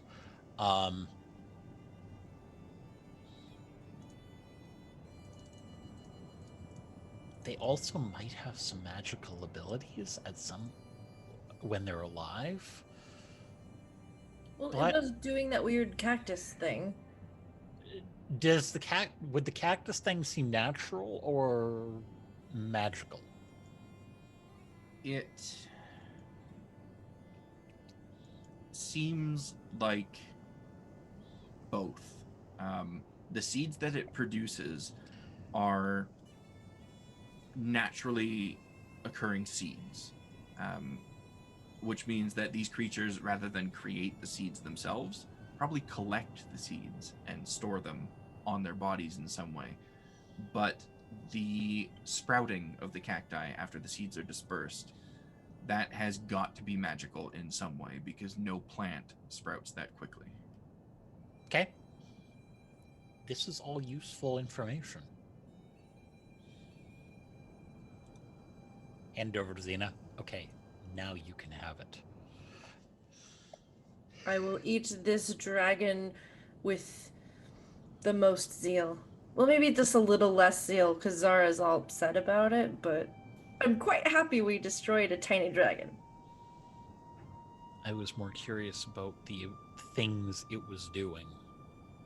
And you learned stuff. Yay all around. Minus Indeed. Zara. I'm going to try to document that to the best of my ability. Possibly enlisting the help of Yixis, the professional scribe. You know, maybe if Zara were to find out this was related to dragons, she would feel a little better about us killing it because a dragon did take her arm. You can have that discussion with her. I will. When Zara stomped off, did she go away from the group or did she come back to the rest of us? She's a bit off on her own, not too far out. She's mad, but she's not dumb. Well, they're over there doing their scientific research. Lisa is going to approach Zara. Pulling most of the cacti away, she'll have like 1 or 2 leaves on her. Offering her one. Do you think scaring it hurt it? I think the javelin hurt it. I didn't want them to get killed either. I just wanted the plants to reproduce. There was more we could have learned from it alive. I don't know much about learning things from things, but I believe you when you say that. Our people are simple. We kill way too much for almost no reason.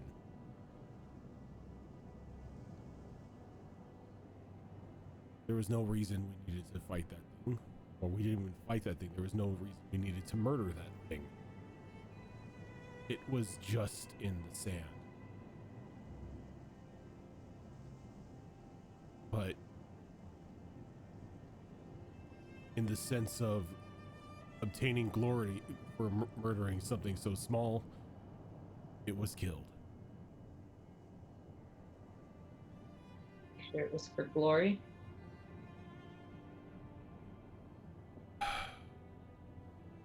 I hope it wasn't. I hope she's better than but my time out here, short amount of time that we've spent out here, has taught me something. The Gnolls, with the way they are now, no matter if they separate themselves from Inoue or embrace him, are on a path of destruction.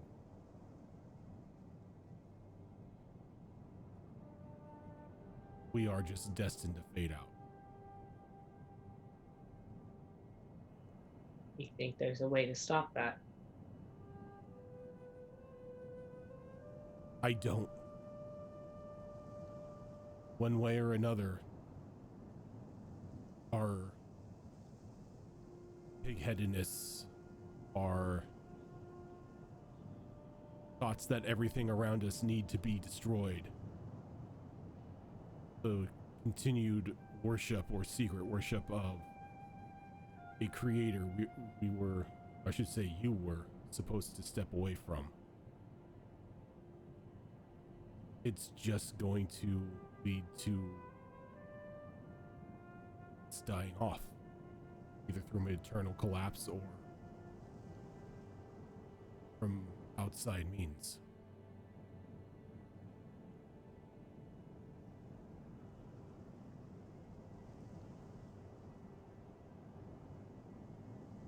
But what do I know? I'm an outsider. Maybe the Matriarch has a grand plan to save everyone.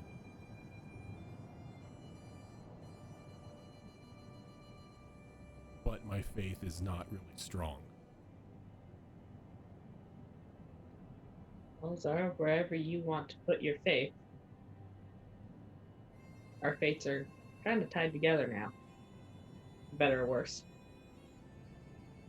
Oh, don't get me wrong. I'm not saying worship of my mother would be any better.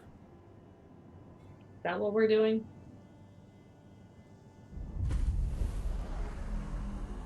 I think that's what she wants. Even before your mother brought me back, I still would have followed you. I decided that back in the Coliseum when you got us all out alive. That was your call that you made. Maybe no one else will agree with me. Strength is more than just brute force. Making the tough calls. I thank you, but that's probably something you want to keep to yourself. That's... oh, fighting words back home. And let them fight.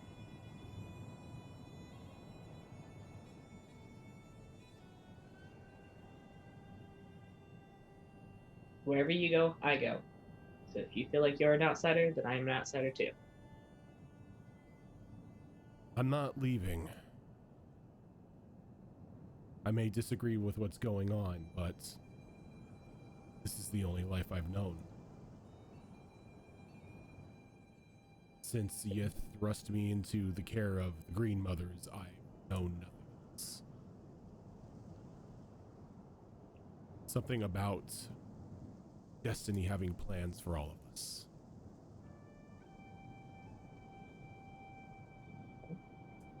Sure as your fates would show us, there's multiple destinies out there. Let's just hope we choose the right one where we're not extinct.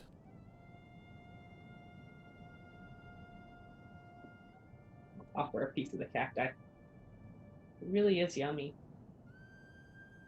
Well, it's not a part of it, so I'm gonna take the cacti and eat it.